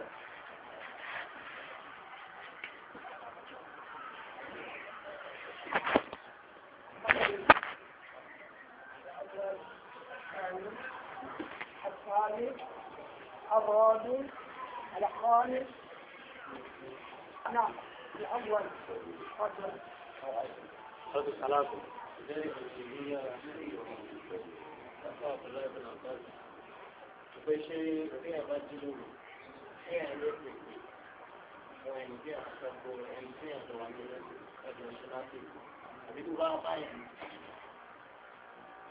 نعم wọ́n ní sèyàn lè gbé ẹni ní ẹ̀jọ̀ wà ló lé gbé kájọ sí náà fèlì mẹ́nà àgbà jùlọ bí ẹ bá jọ pàṣẹ àwọn ẹ pé hadith wà lórí ilé ẹ pé ọlọ́run kó bá ní kí ọmọ nìyẹn kan pé gbà tó jí ó jí ìyàwó ẹ ìyàwó rẹ ọ̀fẹ́ kọ́ báyìí ọba dẹ̀wọ̀n mi sí lójú ó ti yé bẹ́ẹ̀ ọlọ́run kó ti bá ní kí obìnrin tó ń náà jí ó jọ pé ọkọ rẹ ọ̀fẹ́ gbọ́wọ́ mi sí lójú àmì jíjẹ kíra ká méjì péré gan wọn ò kí jù bẹ́ẹ̀ lọ ó ti bá mi lè zàkiri lọ́wọ́ àkẹ́kẹ́rọ́ òzàkẹ́rọ́ wọ́n dẹ̀ ti máa kàkọ́lẹ̀ wọ ibi wọ́n wà lẹ́nu tó rẹ́sí ọlọ́wọ́n ọba lọ́pọ̀lọpọ̀ lọ́kùnrin wà lóbìnrin wọn.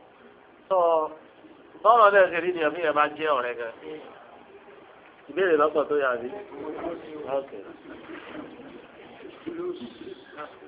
àbẹ́ ti kẹ́ ìyẹn jọ rẹ̀ ní ìfẹ́yàwó àti sùkúl nìsí. ìyẹn lè jẹ́ ẹni tí ń sùn náà.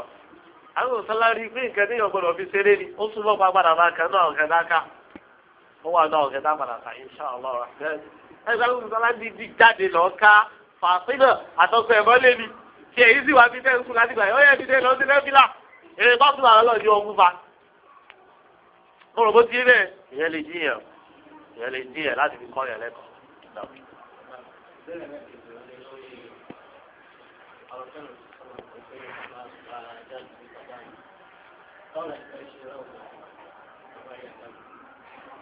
olùkọ́ wípé ajá dúdú ṣàìtàn ni.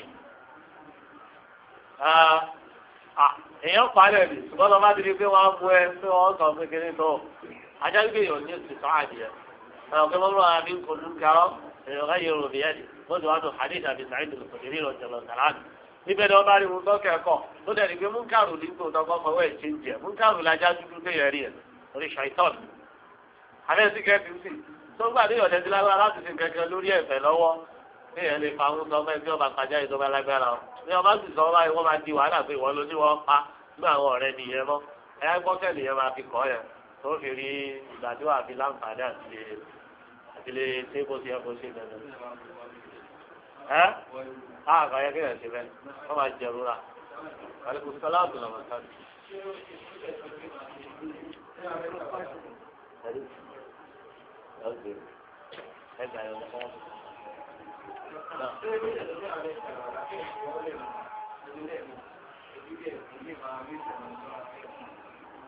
Sẹ́rí ìfẹ́ tèmi rí òun ní pé kí ẹ̀ mú kẹ́nu ẹ̀. Wọ́n padà sọ pé wòdó yẹn àlọ́ pé wòdó abẹ́rẹ́ wòdó ẹ̀yìn wọ́n padà ṣàlàyé ẹ̀ wá pé túbọ̀ wòdó abẹ́rẹ́ wòdó ẹ̀yìn òun ní pé lábùlú tí wọ́n kọ́ di abùláì àlùwà láyé ọ̀pọ̀ lọ títí ṣùgbọ́n ṣe é lópin tó àbọ̀ yìí tó mú bẹ́ẹ̀ bóyá lẹ́yìn ọkọ̀ ọ̀kẹ́ ló sì ṣùgbọ́n bí tó dáadáa bóyá ojú méjì méjì ni òbí tó dáadáa tó ní ní òjò ọ̀pọ̀ ọ̀yẹ̀ pé mímọ̀ yẹn báyà lẹ́yìn kọjá mẹ́ta yẹn àlẹ́ sí gẹ̀ẹ́sì ohun tá a gbọ́dọ̀ gbé lé lẹ́yìn ṣùgbọ́n àbúlẹ̀ omi níbi tó yẹ kó ti ní ara rẹ̀ ọ̀rọ̀ bó ti rẹ̀ ok tọ́lá wọn ní ọ̀rọ̀ náà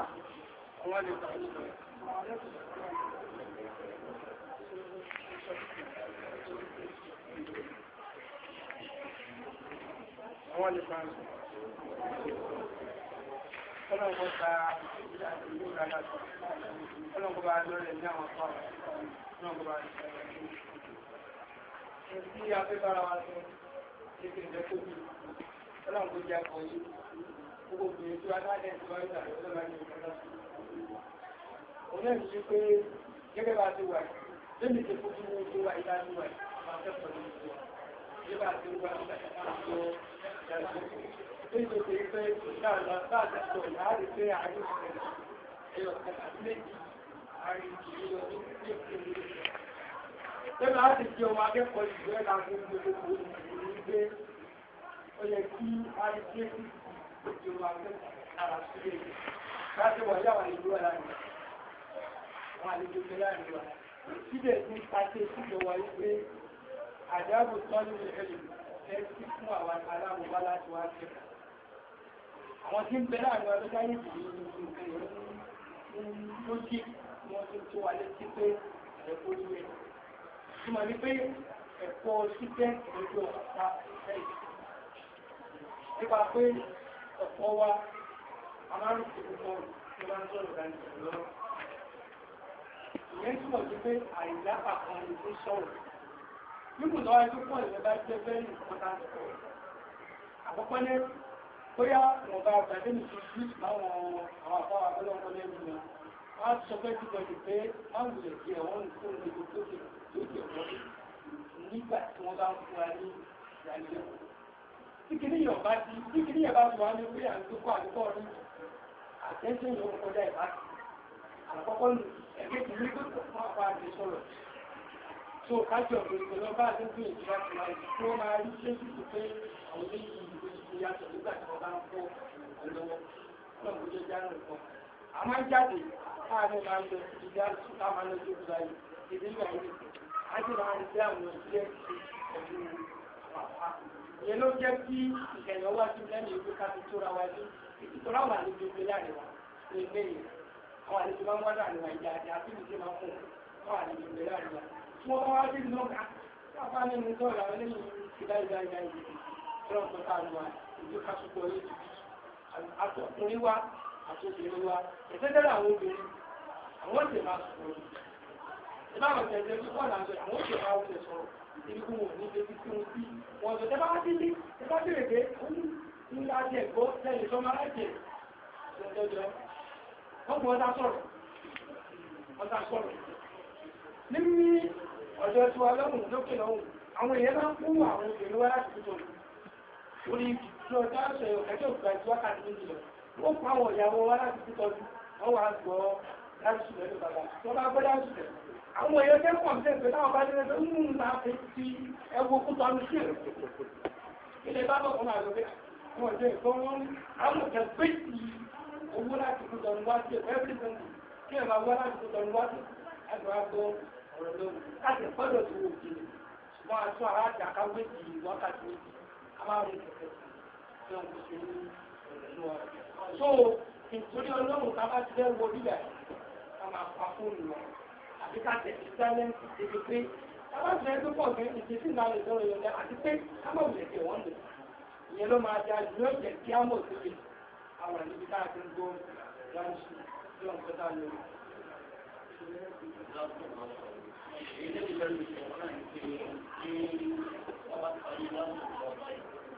Ìjọba fún àsìkò ìbéèrè láti gbọ́pọ̀lọpọ̀ àwọn èèyàn ti gbọ́ sí ìdára. Ìjọba ti fa sí ẹ̀tọ́. Ọgbọ́dọ̀ wo dáadáa ọ̀pọ̀lọpọ̀ ẹ̀kọ́ tá à ń kọ́ ọ̀nà ìlú ti béèrè ló pọ̀ jù. Ọ̀pọ̀lọpọ̀ ẹ̀kọ́ tá à ń kọ́ jù láwọn ìdúró káàkiri ti béèrè. Ṣé pé ẹlòmíì tó bá ní kó lọ kọ́ ẹ̀kọ́ yẹn láàrin ogún ọdún lórí ìwà tètè ìdílé ìmọ̀tí ni ìdáhùn ti béèrè lórí ìbéèrè ẹ̀kọ́ béèrè. So àwọn àkókò yẹn àwọn ti bọ́ sí àǹkálùkù ó ti máa lọ fún ọ̀gá yìí rẹ̀ ọlọ́pàá ìjọba kó ṣe dáadáa fún wa. Bí ẹ̀kọ́ yìí sọ ọ̀pọ̀lọpọ̀ aláǹjáde ń lọ àwọn ìṣèlú bá wọn náà padà jẹ́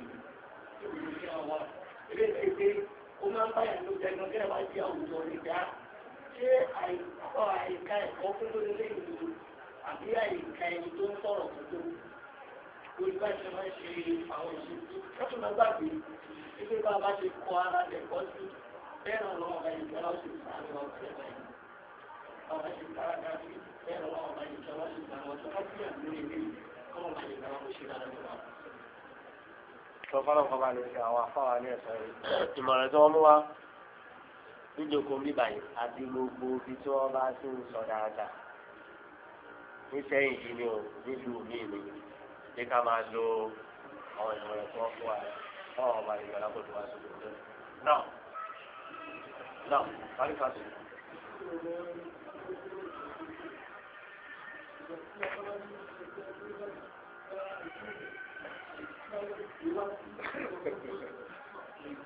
ẹni wà ẹni má bá kàràgbà létí o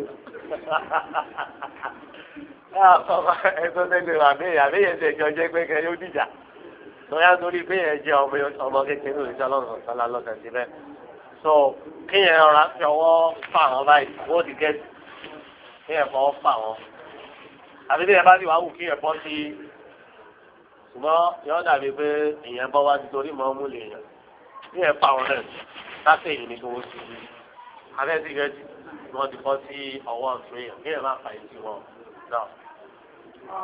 Wàhálà sálá ọ̀tún lọ́ba káàkiri. Náà.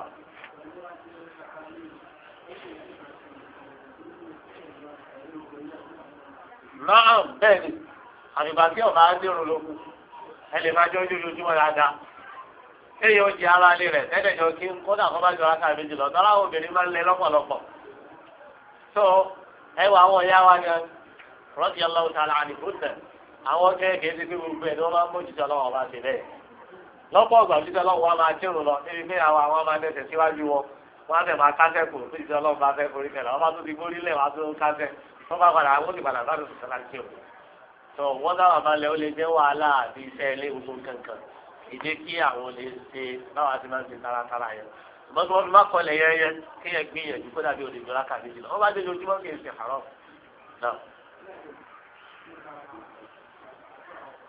náà ìyá fún àwọn àgùrù jẹ́rẹ̀ àgùrù mọ̀ọ́d ẹ̀dínwó àti fàdí ẹ̀dí wá pa ìtẹ̀ àwọn afáàtà ń sọ sí i tó ajásígbẹ́ ilé gbé wa lọ dẹ̀ nígbà tó bá di ọ̀sẹ̀ tí ń bọ̀ insha Allah náà wọ́n ní afáàtà ń sọ àtúntà sọ pé àlẹ́ àrùsù ọlọ́run kẹ́ẹ̀dí méjì ti nítorí ikú ẹ̀ kí ni wọ́n sì insha Allah lágbára ọlọ́run lọ́sẹ̀ tó gbà náà wàlúùkù sálàmù sọ̀rọ̀ sáájú.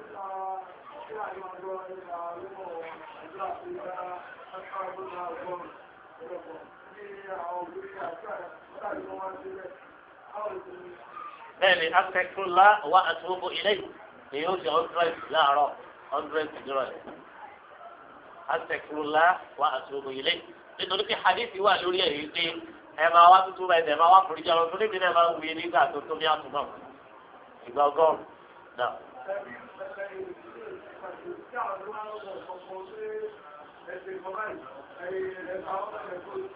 ẹ̀rí náà olóhùn òun wí sára ẹ̀ ní àfáwọn àtìlẹ́yìn ìdọ̀tún ìdọ̀tún jẹ́ lọ́kàlà àdùn wọ́n bá ti káwọn kẹ bẹ́ẹ̀ pẹ̀lú àfáwọn àbúrò sẹ̀lẹ̀ ṣàárí wọ́n kẹ́ wọn bọ́kálá dàdédú wọ́n bá ti àyàtúlá ọjọ́ ìdí mẹ́wàá mẹ́wàá kìíní kẹ wọ́n wí wò kí àbáwọn àtìlẹ́yìn ọ̀sìn tó kí èwo ní àtẹ̀fúnlẹ̀ ẹ̀dẹ̀ ká ẹ̀ ti máa ka ẹ̀sẹ̀ yìí èmi fi lọ́kẹ̀ balẹ̀ pé dáadáa yìí kẹ́ ò ní lọ ṣùgbọ́n ẹ̀sẹ̀ yìí ni ẹ máa kà èló ni ò nílò ní jẹ́ fowó bí olóbì ọ̀pàrọ̀ bọ́ọ̀yẹ̀ mo sì ké mo sọ̀rọ̀ ẹ̀yìn mo sì jàǹbá kẹ́ máa ṣírò ilé ìrìn lásẹ̀ dáadáa yìí kẹ́ ò ní bọ́.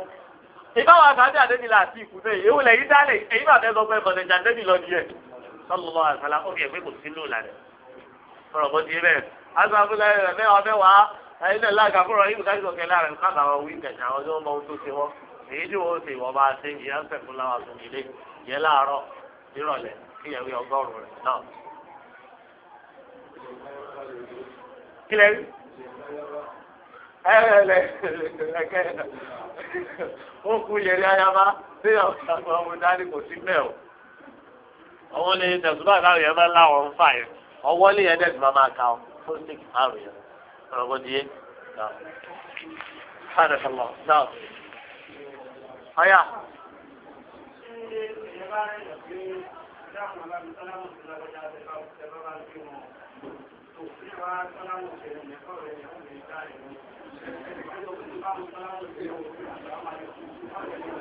يا أولاد وعليه السلام ورحمة الله وبركاته. ما بيجي بيلوا بوجي صلى الله عليه وسلم. يا ده طيب كيف سلام سي خديجة. وعليه السلام ورحمة الله وبركاته. sọ̀rọ̀ bọ́ di ẹ bẹ́ẹ̀ yọ dáhùn sálámọ̀ torí yóò wí sálámọ̀ yẹn pé kìí ṣe gbódì sálámọ̀ sí ọ gbódì kìí sọ fún ọ pé assalamu alaikum wa rahmatullahi wa barakatuh òun yóò ti dáhùn dáadáa. سبحانك اللهم وبحمدك